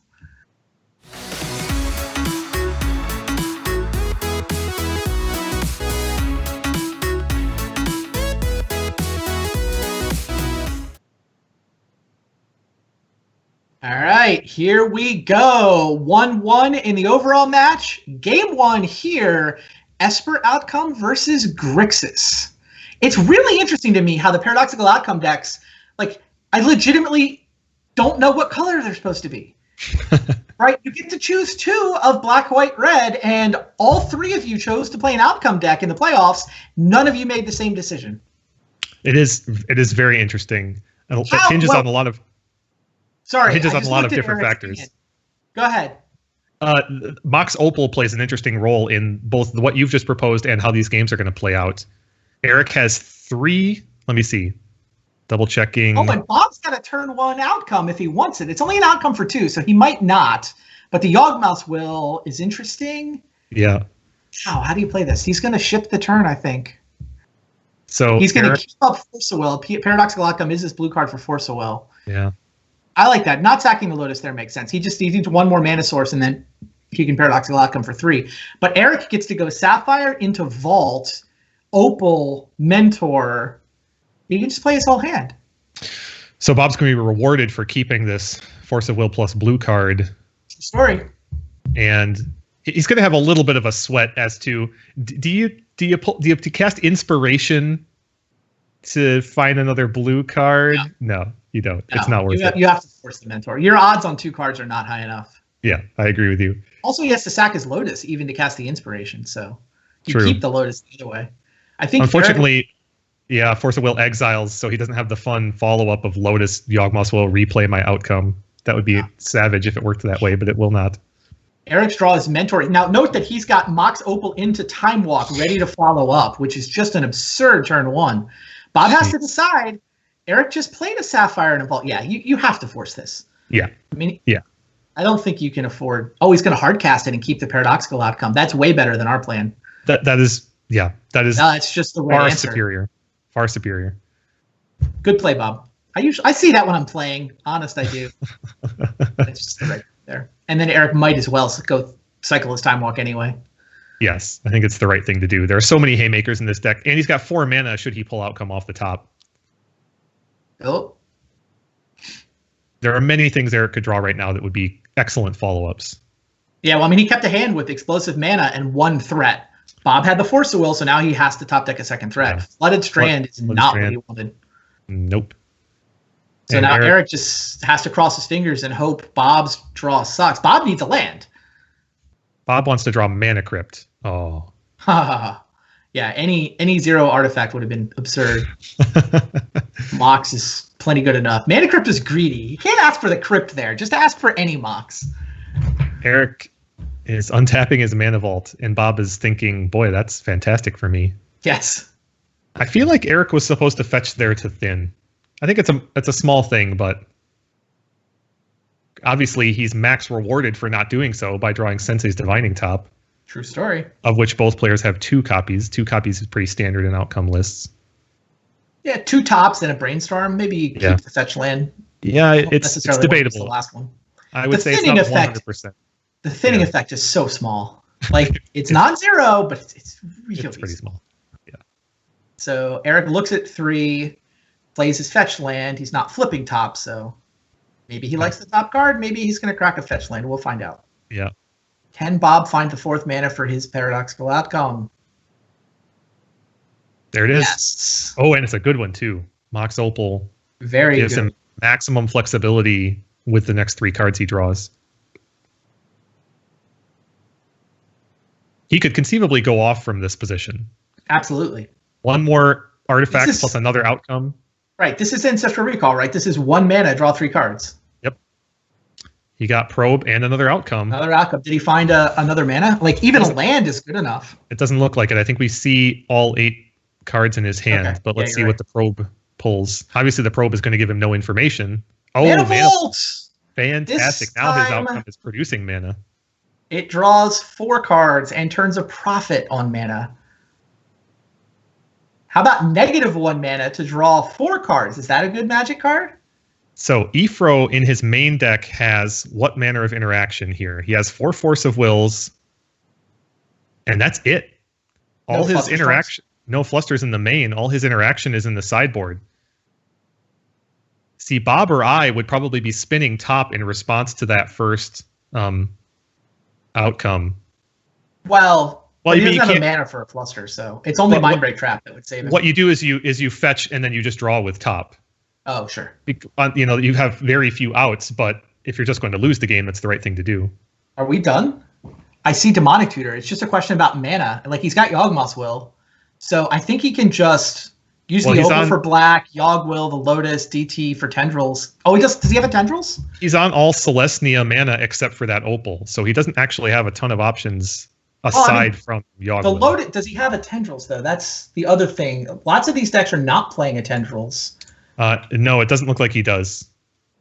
Never mind. I am not seeing Tendrils in this list, so we're on some enormous creature plus Time Walk. Vault Key. Or Key Vault, yeah.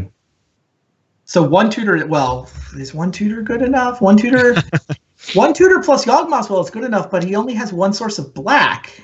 Well, I believe that Yawgmoth's Will plus double outcome in his graveyard is probably enough to get him there. I mean, probably. Yeah. And probably. He doesn't have anything very extreme like Lion's Eye Diamond. If he had LED, then we could be on some wild LED line right here. Oh no, but he's got the Yawg Will in hand, so it couldn't work. Yeah, so his kill is a Blightsteel, a Snapcaster. He's basically planning a Vault Key lock. Yep. And he has access to Jace the Mind Sculptor and Dak Faden as well. Right. All of which, I mean, only Blightsteel is going to kill on the spot. Right. It's kind of interesting how, I mean, the Tendrils feels so powerful when you're just like, oh, and then I just kill him. But the truth is, if you just get Time Vault and Voltaic Key, which you kind of want in your deck anyway, you don't have to waste a card on this awful Tendrils of Agony, which is only good when you're actually winning the game. Not having to have a kill card in the deck seems like the way most people have gone, and begrudgingly, I guess it's correct. My guess is we're demonic tutoring for either another Opal or Mox Jet right here. Oh, Jet's pretty good. Yeah. Jet sounds great. Just to make the post, just to put Yawgmoth's Will onto the stack and make all the post Will outcomes that much better. Yeah, I think the Jet's better than the Opal since the Opal dies. I mean, you have to bring it back. But I'd rather pick it up with the paradoxical outcomes. Yep. So yeah, it is the Jet. Yep, I agree. So now here comes Yawgmoth's Will. I would expect Eric to concede in response. It's not deterministic, but two outcomes plus a DT and a probe with this much mana. Okay, so Eric he's going to look with top, maybe he's going to look with top. The only thing that is good here is Mindbreak Trap. So is he going to draw and feign, Flusterstorm, which he's not playing? Is he playing Mindbreak Trap? Nope, not in the main. So he's just feigning having access to something here since we don't have deck lists.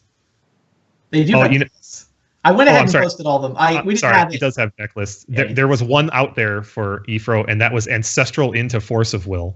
There you go. He could Ancestral into Force of Will blue card there. Got it. And technically, Bob doesn't have. Okay, there's the key. So now he can DT for the vault. Yeah. Now and he has to outcome first, right? 3. He's on 6 mana, which is not. Oh, he can just vault key. He doesn't even have to outcome.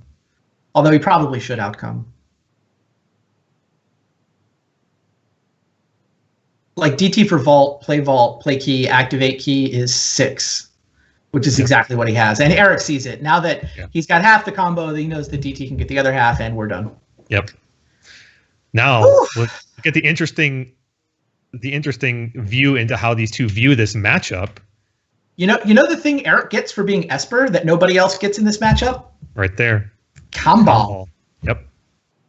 Comball is a big game in the mirror. Yep.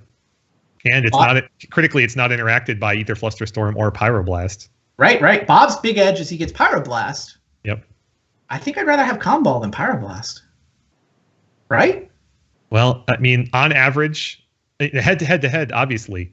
On average, though, I still think the nod goes to the Pyroblast deck. I mean in the heads up. Yeah, in the heads up, I agree with you completely. I mean, it turns out the only matchup that matters, since all three of you put Paradoxical Outcome in the CC, is the heads up. Right. Bob has Notion Thief, though, which is a really hilarious kind of trump to Comball. Obviously, the Notion Thief doesn't beat Comball because they're both on the ground and they would trade in combat, but it can produce some incredible interactions. And it's worth noting that since Eric is Esper, he doesn't have Pyroblast, and his Flusterstorms don't interact with Notion Thief. So there are a lot of interactions here that neither player can really stop.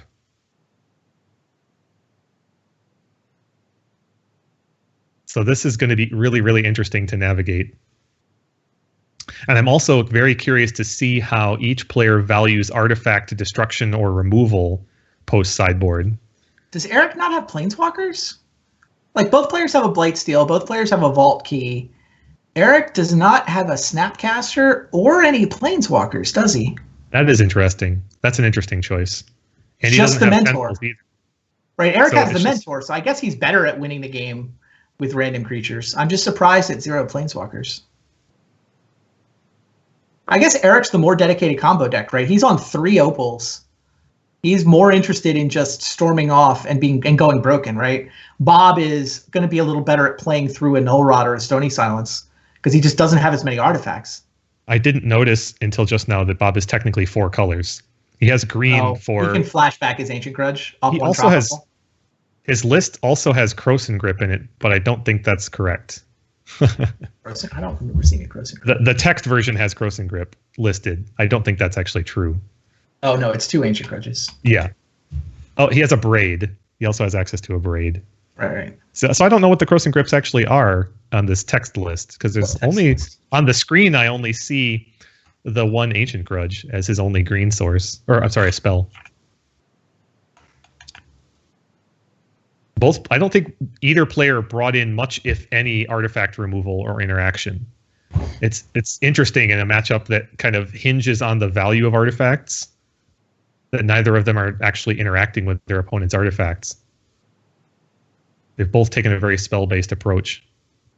Sure. The presence of that Mentor in Eric's hand is very attractive, right? I think he's loving that hand and its potential for turn 2 Mentor. Yo. preordain first to try to bait a misstep because he cares more about the divining top. Black Lotus would be the absolute high here, but he found Combo, which is fun. He needs mana though. Does not have the third land yet. Probably doesn't want to spend a mana spinning top on upkeep either. No, the fact that he would have to do that would put both of those great creatures off until turn 3. Again, Mana Crypt or Black Lotus notwithstanding. Bob's hand is hard to parse. This is really interesting. Do you play Merchant Scroll or Demonic Tutor on 1? I think I Merchant Scroll for Ancestral. But did you say Eric does not have missteps? Correct. Yeah, then I like Merchant Scroll for Ancestral a lot more. I agree completely. The lack of missteps in Eric's list favors that line powerfully. And Bob's wasting no time because he knows it's Force of Will or no for Eric at that point. Wow. More fast mana. Next turn is probably DT for Paradoxical Outcome. I think he might even be able to defend it with the Pyroblast. That's a 7 mana play. He's showing 1, 2, 3, 4, 5, 6 right now. Yes, you're correct. Eric needs a third land. That's what Eric needs. Comball? No. All right. So Eric rolled the dice. He could have topped on upkeep, but I think he felt, given how aggressive how aggressive Bob's opener was, that he just needed to try to put all the pressure on he could by finding a mana source to cast Comball. And now we see that he would have failed no matter what he did. It's really disheartening. He's locked. Right? He's Brainstorm locked. He's Probe means it's going to take him a turn to slog through it. He's got top though. Yeah, so I guess this is what? Probe, spin top, and pray for a fetch land? Yeah. He has to find a fetch land here. Actually, fetch land would be pretty great because of what we know Bob's plan is. Because Eric drew his Flusterstorm. Yeah. So even though it's a little bit dire in terms of his mana situation, if he just spins top into a fetch land here. So he must have looked with top and not seen it. I didn't actually follow exactly what happened there on Eric's turn. I felt like he was supposed to see a 4th card, but I didn't. So too. I'm not sure it happened that way. I get his top look was just too fast for me. I didn't spot it. So Bob is clearly Bob sees the green light to go for his line again. Yes, it's Force of Will or no for Eric here, and he's got the Pyroblast for it. And Eric has the Flusterstorm, but he could not find the third land. Bob may be on the cusp with this outcome right here of just taking this match. I think Eric looked with the top before he cast the Git Probe, which was, I think, just a mistake. Yeah. You're supposed to cast the Git Probe to get one deeper. I mean, it only matters if there was a land in that very next card. Right. But that's the only chance Eric had, was to find a land for Flusterstorm, because now Bob is just off to the races. Except, what did Bob draw? He's got 5 lands in his Did he draw nothing? He drew mono defense. He's already played a land this turn. I mean, he's live to be on library next turn, which is not nothing. Sure. And you could tell by the contents of his hand versus Eric's that Bob's probably not going to put a spell on the stack during Eric's turn. Crazy. This is incredible. Yeah, and Bob had used his land drop in order to give himself Pyroblast for potential Force. Oh, so Eric went ahead and drew the card because he wanted to see deeper with his top. Makes sense.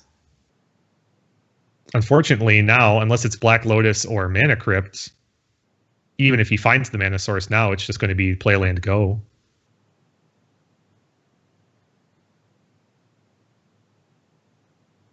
If he saw exactly a land and a Lotus, he could spin top, play the land, gush into the Lotus, play Mentor, but that's pretty clearly not what just happened. Doesn't look like he even found the land. Tinker! Now Bob can play library, draw a card, tinker for Blightsteel, and have double Fluster Pyro back. He drew the Blightsteel! Wow. Oh my god, he drew the Blightsteel! That's terrible! Well, now you're just on past the turn and try to make that play next turn, right? Is it wrong to draw the library card there? It can't be wrong to draw the library card there. It's a 1 out of 40. No. Oh, he drew the Blightsteel. There's nothing else to get, right? I don't think he's got anything else relevant to tinker for. Well, I mean, he's got Key Vault, but obviously it's not right to get either of those in this situation. No, I think you're right. You go to end step with 8 cards in your hand, discard Blightsteel, let it reshuffle, repeat next turn. Oh, what a 1 in 40. Wow. Crazy. No, I don't think Bob was wrong there. I would have drawn the card. I would have drawn the card. Absolutely. And Eric found Opal, which there's a tiny bit of risk that Bob could just force this Opal here. We know that he doesn't have it, but I don't think Eric can play around anything at this point. Yeah. And I'm pretty sure we're going to see Comball enter the stack, and I'm pretty sure we're going to see, unless Bob has a repeat of last turn, I'm pretty sure this Comball is just not going to be good enough in the face of Tinker Blightsteel. Yeah, Blightsteel's basically, Eric has turned off Bob's combo shenanigans. He can't really afford any of the paradoxical outcome shenanigans. Yep. But he can afford to pay for Tinker. Ah! He drew it again. You have got to be kidding me. This is incredible. He's got 8 cards in hand. He's going to have exactly the same turn. 1 in 40 twice. That is absurd. Unbelievable. And now Ephro's live for, he could draw 4th mana and outcome. Yeah. He could top on upkeep to find the next land to play like Mentor plus Gush. There's actually a lot of interesting outcomes here, so to speak. All right, Bob, play a land, draw a card with library, go to end step with 8 cards in your hand. Bob's wondering, should I just hold this Colossus and cast it in a few turns? No. Wait. Oh, okay. Yeah. Yeah, so he plays land and draws up. Yeah. And if you draw something that draws cards, you can still cast it right here. But wow. This is amazing. That's crazy. I wonder if we get the hat trick next turn. Mana for Eric. So Eric can start doing stuff. He can go mentor. But he simply must know the contents of Bob's hand, right? He's poring over Bob's list right now, and he's thinking, what possible hand of 7 cards could you keep and cast no spells 2 turns in a row? So he's properly concluded that it's probably filled with Plyroblasts and Flusterstorms, but not Force of Wills. Comball did resolve. Exactly. That's why he knows it's Flusterstorms and Pyroblasts. Yeah, I think you play Mentor. Yeah. I think I need to follow up with a Ruby. The correct conclusion. You Ruby and you look with top, because if top finds a land here, you can top into the land and either leave it untapped or hold to Flusterstorm or Gush here. Like that Blightsteel is no longer lethal, right? Eric can actually block it for a turn. True. And it doesn't take very many turns for Mentor to win. Is that 1 in 40 actually going to cost Bob this game?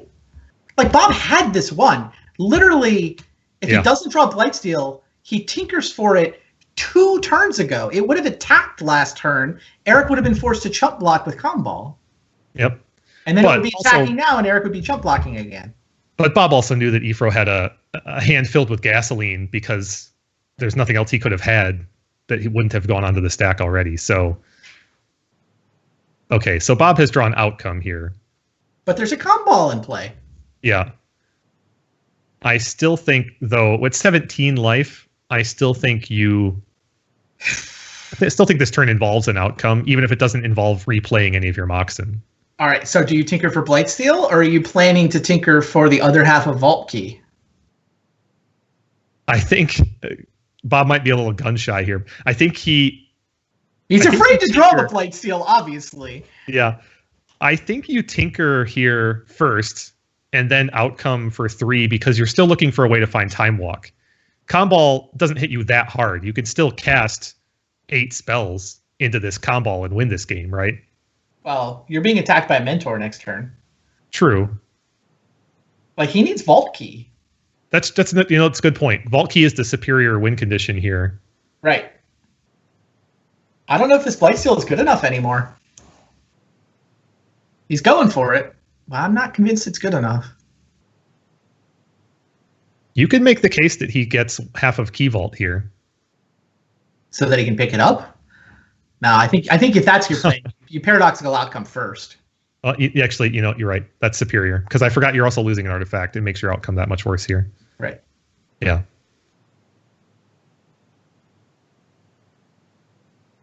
I cannot believe he drew the Blightsteel twice. Now he gets to draw with Library and play a land and say go. Unless the card he draws is Time Walk, which it was not. It's a jet. Which is painful to cast. Yeah. I guess either Demonic Tutor or Time Walk would have been incredible right there.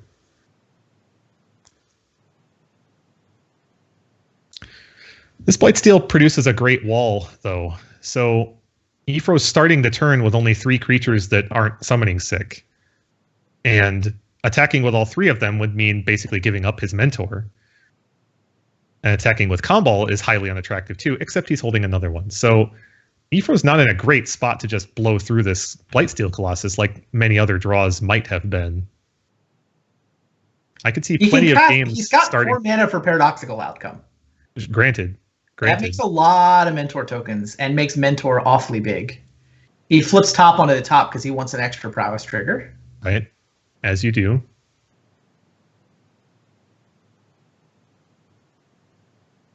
I guess, how does this play out? Keep in mind, he's still respecting Bob's hand filled with Pyroblasts and Flusterstorms. I believe that Eric has properly surmised that a paradoxical outcome simply would not resolve here. So he's doing what he can that sidesteps those hate cards. My guess is it's going to involve, depending on what this top sees, it's going to involve just swinging his Comball plus a Monk, maybe, into the red zone. I'm not exactly sure. It has everything to do with what he sees here. But then if that Comball dies, he just replays one, assuming he found a mana source. Judging by the fact that he's activating this top, then I expect to see either a land or, some kind of accelerant. Again, nothing that Pyroblast and Flusterstorm interact with.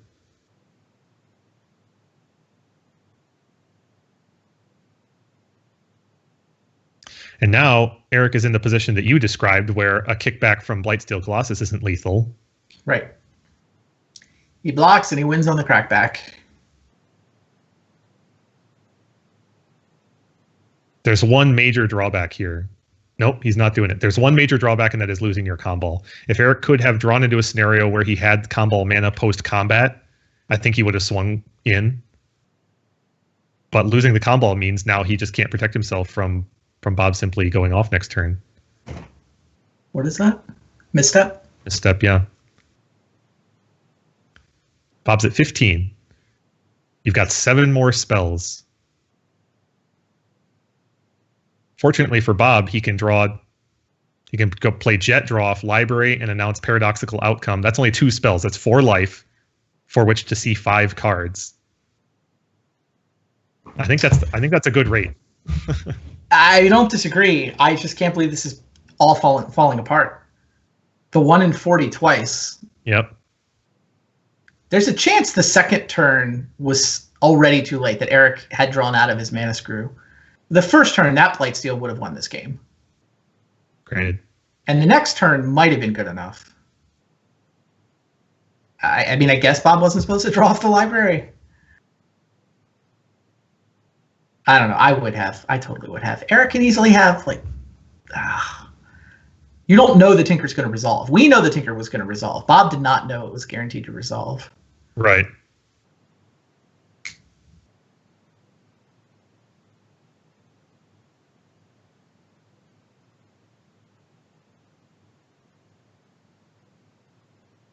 This looks like outcome. Yeah, I think he has to. I mean, Time Walk is absurdly good. Mm-hmm. He has to attack. He has to get in 2 Blightsteel attacks, or Eric is just going to win on the crackback. Well, and Ifo can profit from fighting over this, even though it will still resolve, but it's going to resolve to the tune of Bob having to play 2 more counters, which is 4 life. And Eric getting 2 more monks. Yes. So it'll still resolve, but all the little interactions favor Eric heavily. I believe you start off the bidding with Force of Will pitching Gush. Yeah. Eric agrees with you. This is interesting because this is going to narrow Bob's options considerably. Bob's still going to have access to a ton of cards and mana, but not the life with which to play them all. He needs to play 2 more spells, putting him at 7. He's down to only 3 more spells. He can win the game out of 3 spells, but it's going to be hard. I like how Bob is not cracking his fetch land because he can't afford to pay the life. Right, that's a whole other spell this game. Absolutely it is. He's playing Pyroblast with the red that he had access to, which is obviously the right starting point. Eric will Ephro will Fluster off of Mox Opal. I would expect Bob to Fluster off of Tropical Island since it's his least valuable land. And then we'll be up to seeing what outcome has done.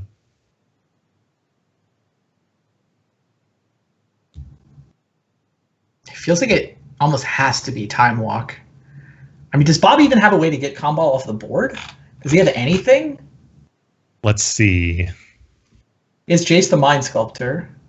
Right. And he has combat. Oh, Bob has access to a Braid. Now, whether or not they're in is an interesting question. I can't recall from all of his sideboarding whether or not he brought them in. I don't think he did, but that might be a mistake given the public deck list. Like those multiple combos in Eric's sideboard. Mentor.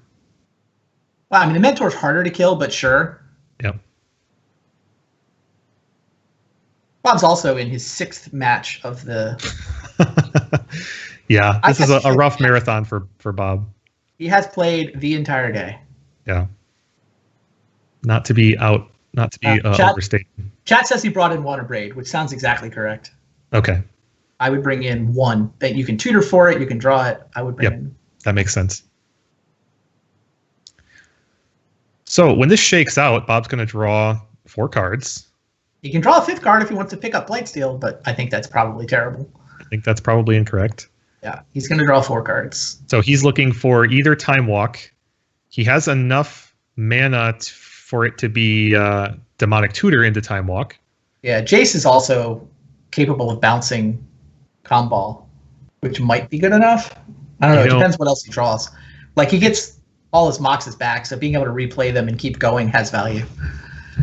It just occurred to me that it's possible that Eric has accumulated enough toughness worth of monks this turn that this turn's attack from Blightsteel doesn't actually produce any poison, and he could still have enough blockers left over that next turn isn't lethal either.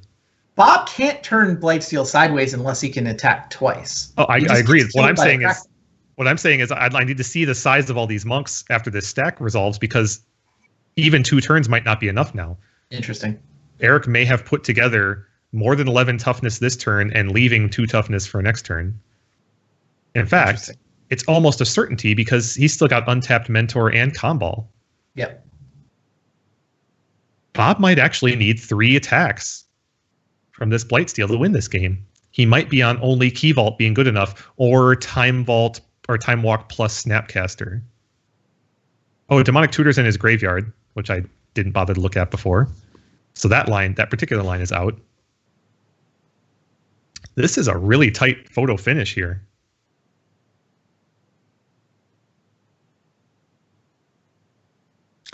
I think there are a number of interactions related to Mystical Tutor that could get Bob there also. But again, photo finish in terms of his life total.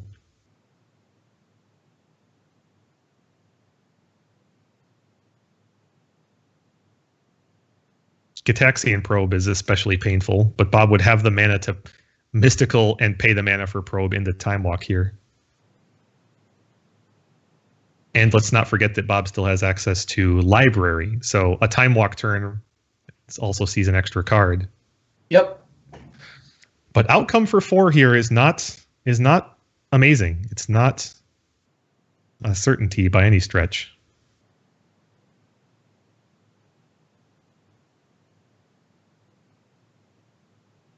Dig Through Time, I think, would also be a pretty strong hit, likely to result in finding Time Walk.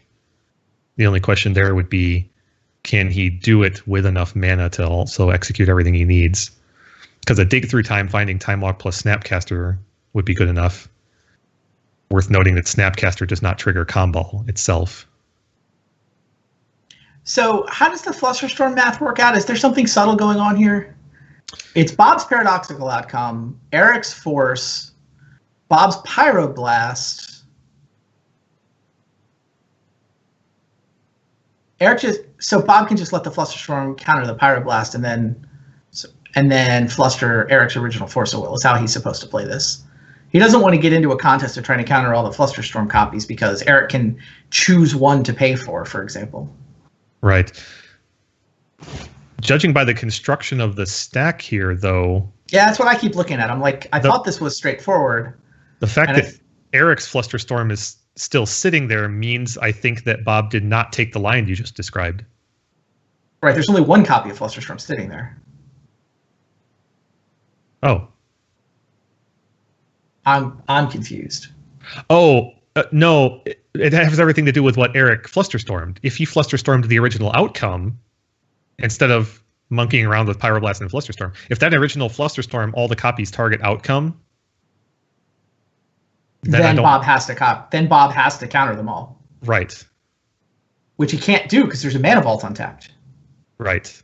So this situation favors Eric in the sense that he can just tap his Mana Vault to make Bob pay 3 more mana. But only if Eric played it right.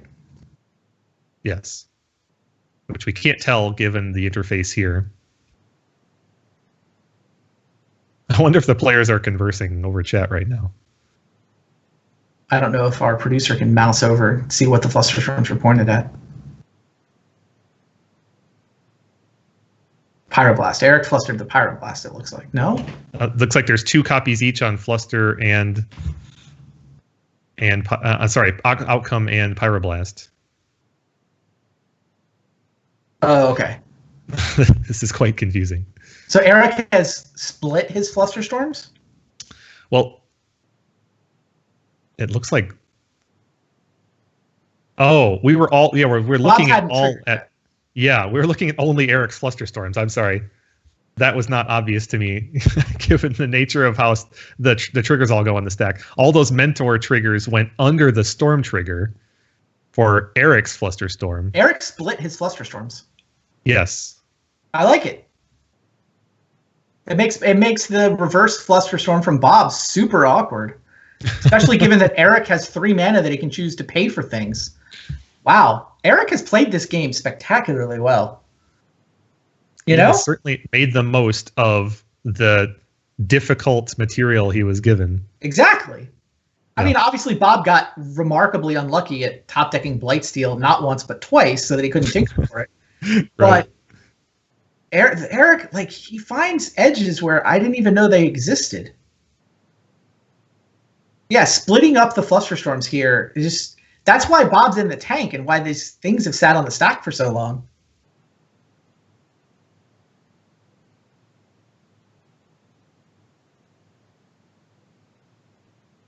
And meanwhile, all of this is a fight over paradoxical outcome. Bob would like to draw 4 cards.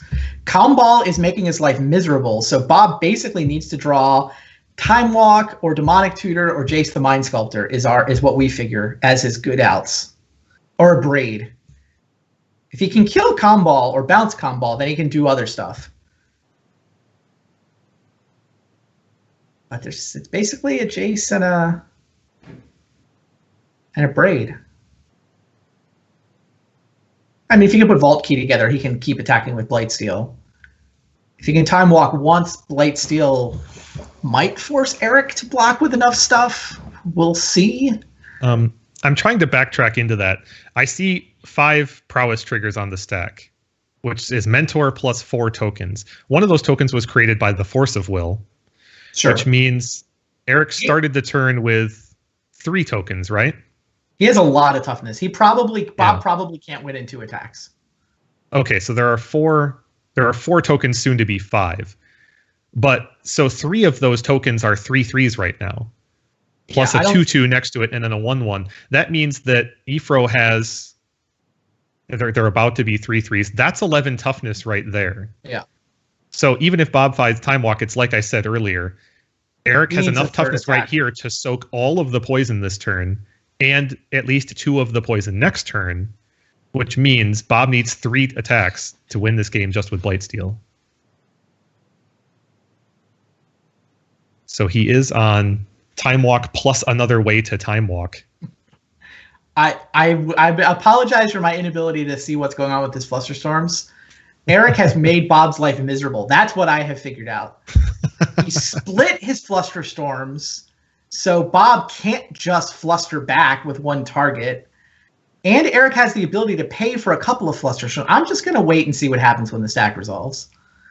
I think you could have entire long-winded discussions and or articles and or possibly novellas about the intricacies of this particular situation. Don't show this stack to Steve Menendian. Just, I don't want him anywhere near this. I don't want to read that book. Understanding Flusterstorm? Come on. It's going to be great. No, this is a really interesting situation. Flusterstorm, a lot of times players cast Flusterstorm as though it just immediately does its thing and goes away. Right. But when both players have access to multiple mana after all those triggers have gone on the stack, it is not that simple. Absolutely Flusterstorm true. is still a force spike and can still be interacted with when it resolves. We see that Eric has tapped his mana vault and spent at least one of the mana. Yep. So he has paid for at least one of Bob's Flusters. Yep. And there's still two on the stack. And it looks like they both target Pyroblast. I think that's what I see. I mean, Bob can obviously pay for Eric's Flusters too. He doesn't want to, but he can. I think he did pay for one of them, actually. And oh, by the way, Bob has another Flusterstorm in his hand. Right. So it's not like this outcome won't resolve. It's just a question of what is it going to cost Bob to do so. Yeah, Eric is just trying to make Bob's life as difficult as possible, and it's working. Bob definitely paid one mana for one of these Flusterstorms. Yeah. Maybe Bob didn't even realize Eric. I don't know. It's really, yeah. The Magic Online interface for this scenario is not doing us much favors as observers. Fair. So this outcome will resolve if it requires Bob to go through another Flusterstorm or Pyroblast to do it. That puts him at 5. That means he has only 2 spells, quote unquote, left to win the game. And judging by the mathematics that I said, then it would have to be Time Walk and Snapcaster Mage. Well, the first spell can always be a Braid. Oh, so it could be a Braid on Comball, and then you can Time cast Walk whatever into any number of. It could be a paradoxical outcome. It could be a Yawgmoth's Will. If he kills Comball, he's fine. That's a fair point. Yes. Or bounces it with Jace. Yep. It's going to be pretty epic if Eric wins this game and we have to have a third and deciding game. I will point out, there's still Eric's Force of Will on the stack. Yep. All the Flusterstorms are gone. So Eric got the advantage. Yes, with his Fluster. He forced Bob to play another spell. Unbelievable. And now Bob is looking probably at Eric's deck list and wondering what's the proper usage here. And I think he properly concluded that Pyroblast was correct, given no mental missteps. So Bob's at 5, and we can't tell everything he drew, can we? He's got 12 cards in his hand. I can't tell if we can see them all. Nothing. Oh, wow. Bunch of fast mana, a Brainstorm. Yawgmoth's Will was the next card off the top. Bob hit the draw card button a couple times. But Yawgmoth's Will doesn't help versus combo. Nope. Incredible. So Eric forces a game 3. What an epic game. It'll be so fun to look back at that after we get the night finished with. That's one for the replays on Twitch or YouTube. This night has had several of those. The shops game that Eric won, like Eric has won a couple of just ridiculous games. Yeah, agreed. He beat Bob's shops deck where he was on 1 life forever and he was bouncing a Hangerback Walker. And there were 4 spheres. There are 4 spheres of resistance in play the whole time. Bob has the Tolarian Academy. It was absurd. Go back and watch match 2 if you haven't seen it already. Bob has backed out Notion Thief. I'm very interested to see how players adjust in a third sideboarded game. Bob has backed out Notion Thief and now Merchant Scroll. What did he put in? I'm sorry, he's at 60 cards now, so I guess I lost what he put in first. I think another Abrade came in. After that game, I can understand why. Yeah. No, the combo was the whole game. I mean, Bob did kind of whiff off the paradoxical outcome, He basically drew a brainstorm and nothing. Well, he was only drawing 4 cards and only wound up in that scenario because of the crazy Blightsteel luck. All right. Eric has library 2. On the draw. So he does. Oh, and Bob's hand is unkeepable. You can't win this matchup just by pitch casting Force of Wills repeatedly. Nope. Game 3, match 3. These guys split their first 2 matches. They split the first 2 games of this match. Bob's draw is not great, but you keep it at 6. That's dig through time, I believe, that he's scrying. Okay. Bottom? I think that's dig through time. I'm pretty sure you bottom dig in this context. Or you leave it on top and just play a fetch land and then decide if you want dig after Eric's first turn. It's kind of like Bob has mana and cards. He just wants to sit around and do nothing for a while. I think the worst thing Bob could possibly see coming out of Eric is turn 1 library. Agreed. Right? Bob just wants to take a little while and set stuff up, and he's got the ability with an Abrade and a Force of Will to make sure nothing crazy happens. But he cannot fight a library of Alexandria. No way. Bob bottomed dig through time and drew what is probably the saddest thing he could have drawn, which is another Force of Will. You simply do not want to be trying to fight a multi-Force of Will game against a library. Yeah, the library is devastating. Wow, that Blightsteel off the top is going to cost Bob not just game 2, but maybe the whole match. Wow. The whole playoff match. Off a 1 in 40. And now we're also seeing one of the features of Bob's hand here is one of the challenges with these outcome decks in general, and that is outcome and simply nothing to return. Drawing a Mox off the top next turn is just not going to be good enough. To be fair, Eric does have more artifacts in his deck. Like, Eric built the more explosive, another Force of Will. Eric built the more explosive version of the deck with, a trio of Mox Opals. He just has more zeros. Yep. Means he's more vulnerable to Stony Silence, but it also means his paradoxical outcomes are just better. Now Eric gets the fun of discarding Blightsteel Colossus. I mean, maybe. Crazy. He still has 8 cards in his hand and looks like... Oh, he's got Black Lotus. So worst case scenario is here. I think he plays Lotus. Oh, he drew a land too, yeah. So, but he's going to discard this Blightsteel. Yeah, he would rather have the Blightsteel in his deck, I think. Oh, he could play Lotus and then draw with Library and still discard the Blightsteel. Also, Black Lotus gives him the ability to hard cast Force of Will, which might be better than pitch casting it. Right. He could also, I mean, he could play Lotus, draw with Library, play Comball and DT. No, he's just taking the long game. Yeah. Lots of options. He's seen nothing out of Bob that suggests otherwise, too. Also, Eric, by saying go with untapped Library and 7 cards, he can draw up to 8, pitch cast a Force of Will down to 6, still be on Library via his draw step. Yep. That is the sequencing that he preferred. Not drawing any lands, though. Slightly awkward. Definitely, but he does have Demonic Tutor. He kind of has to cast it, though. I don't know that he wanted to. Or he could just cast Comball here. Sure. Yeah, casting Comball makes sense. Also, he's got Lotus and Dig. Oh, he's winning the game. If we're just arguing over the details, I cannot imagine Bob winning from here. Not versus an active library. Looks like Eric, he's got Flusterstorm already, so I'm guessing this Merchant Scroll is for Ancestral. So we're looking at Lotus go with 8. Is he going to just discard to hand size? Pitching, I don't know. What? Pitching Gush or Outcome? All of those feel very wrong. Yeah, I'm a little surprised by this. I think I would have just played Combo there. We're going to clean up. He's going to discard a blue draw spell. Yep, Outcome it is. I mean, Outcome is the least powerful in this context. Bob drew Misstep, so he's going to get to put up a fight. Eric draws Treasure Cruise. When it rains, it pours. Too many draw spells. He has all the restricted draw spells in his hand, except the Brainstorm is still in his deck. Ponder's in his graveyard. I mean, geez.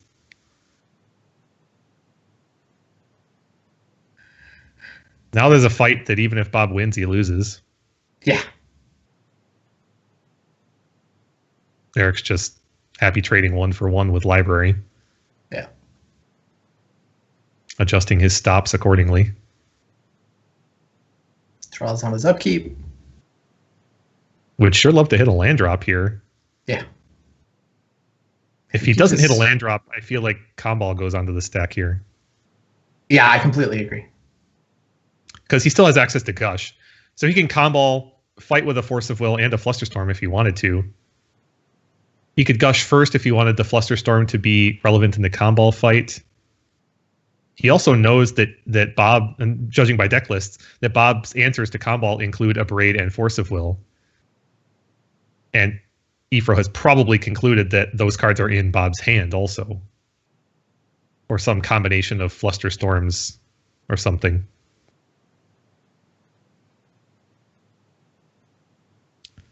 I would expect Bob to simply let this Comball resolve.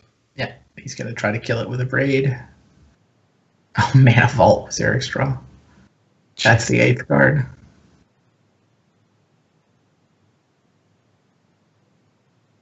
Okay, so Eric will cast Gush, which is give him access to a land drop. Let him have Flusterstorm up on Bob's turn. Or he can play the Mana Vault. I think he goes late Mana Vault here. He would love to have drawn a Mox. True story. We are 10 cards in his hand, so there's still one card off to the right.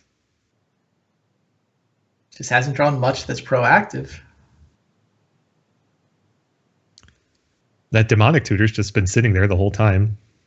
Waiting for a thing to do, I guess. But Eric has properly identified that he is under no pressure.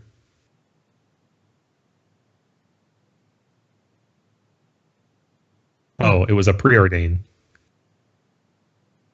Interesting. Preordain seems to pale in comparison next to all of these other cards, right? I mean, if it finds a Mox, it's great. Exactly. Oh, there's the other Comball. That's quite nice.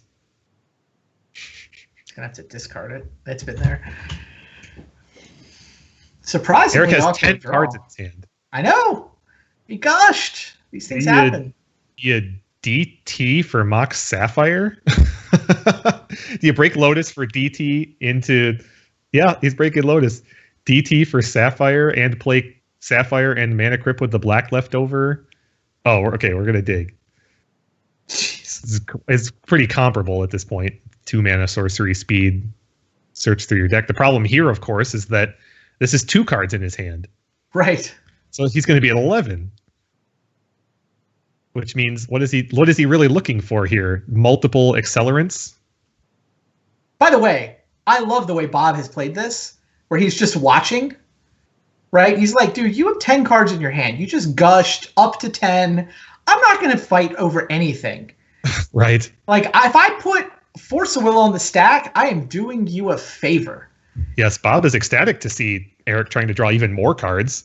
He realizes that it's probably going to result in accelerants hitting the battlefield, but that's okay. Well, Eric finally found them. Like, none of these plays from Eric have been super scary. I mean, Dig Through Time is an incredibly powerful card, but right. Bob knows Eric's really just trying to figure out a way to use these cards before he has to discard them. So 1 mana left from the Lotus. Oh, he found a Mana Crypt. He found a Soul Ring. He found a Divining Top.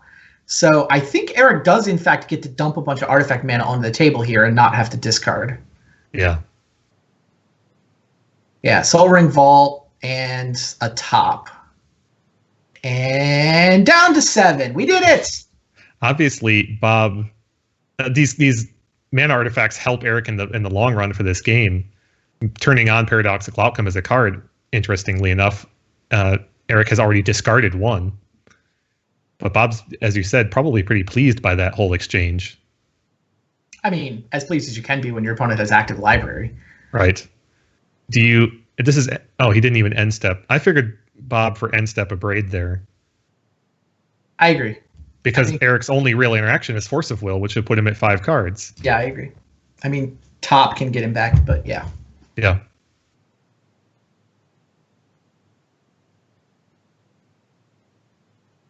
So Bob's going to do it on his turn here.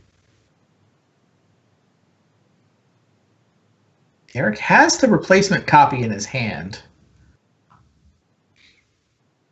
seems pretty attractive to just let this resolve, doesn't it? I think so. Comball is critical, but you know, because of the flow of the game so far, that Bob's not about to just kill that and then go off. Right.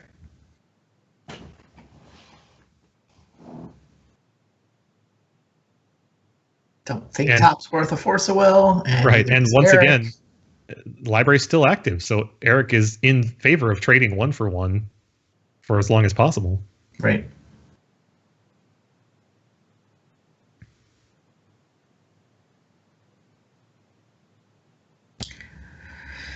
Mana Crypt says...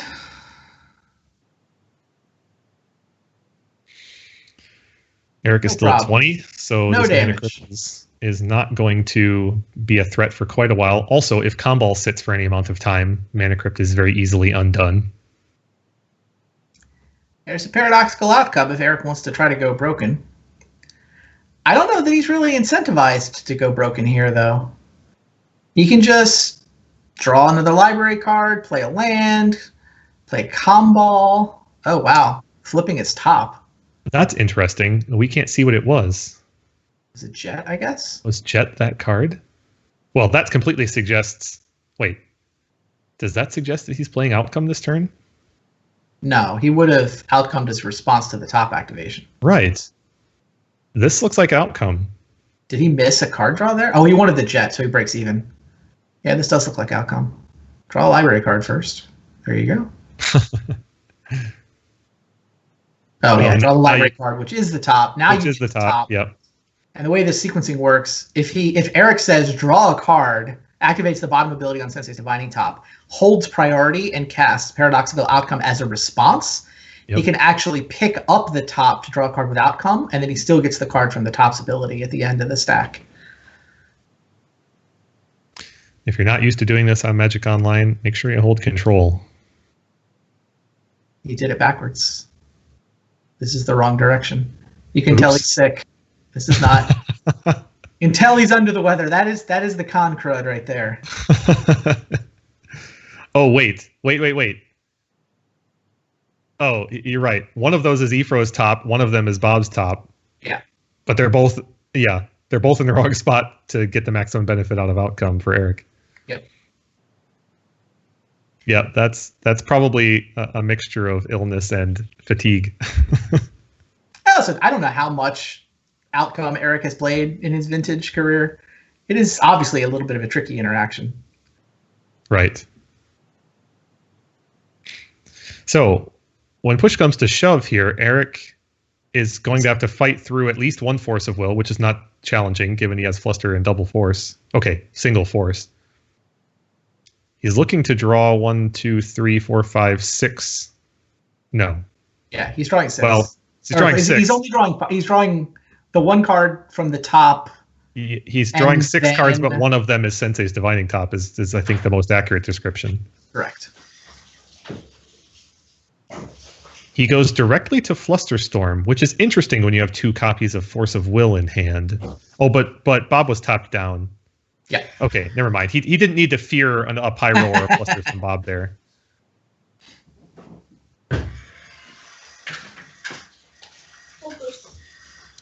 It's an interesting dynamic there. Bob activating his top first to see whether or not he wanted to force meant that Eric knew he didn't have to spend a Force of Will on that interaction. If Bob just forces with Academy untapped, that's true. Eric probably pitches Force of Will there. So I'm not sure exactly what Bob was looking for with his top, but he lost a little bit of value in the exchange. I see a key. Well, there's Demonic Tutor, so this is Time Walk. Are we done? This is deterministic barring counter magic. Yeah, which we can tell. Yeah. Looks like Demonic Tutor for Time Vault, play Time Vault, play Voltaic Key, take all the rest of the turns. Yeah, I mean, Bob can Force a Will once, but Eric can Force a Will 3 times? At least twice. At least twice. We can't see all the twice stuff that we can see. Yeah. So this should be deterministic, I guess, barring Mana Crypt. Well, just don't replay it. You're fine. Assuming I don't think he needs to replay it. I mean, yes, he has 1, he has plenty. 2, 3, 4. He has 4 more mana. There's 2 floating now still.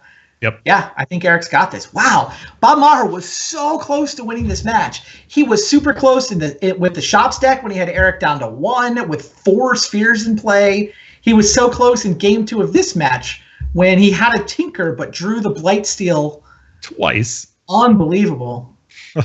But Eric Froehlich found a way.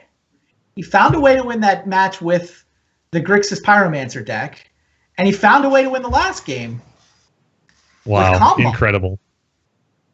And now I would expect the game over dialogue to appear immediately. Indeed. Bob's not going to make him play this out. Crazy. Wow. Congratulations to Eric. Absolutely. That was a hard-fought W. Man, these guys went at it. The first match was super quick. Right. We blew through the first match. I'm like, we're going to be done early. This is going to be an easy night. But, man, those last 2 matches were amazing. I'm not upset with how long they were because they were amazing. Yep. So you know what this means, Randy? It means that Eric and I play next week for some of the marbles.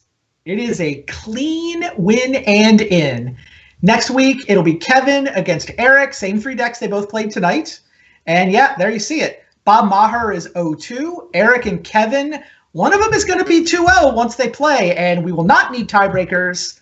It's a clean win and in to see whether Kevin or Eric gets to play Reed Duke in the finals in 2 weeks. You know, I love this. Obviously, I'm very pleased to be in this position. It's also really interesting that all of our matches are going to be mirrors of a sort. Oh, wow. You guys both have workshops in the one deck.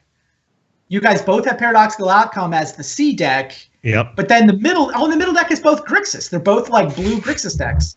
Yep. Wow.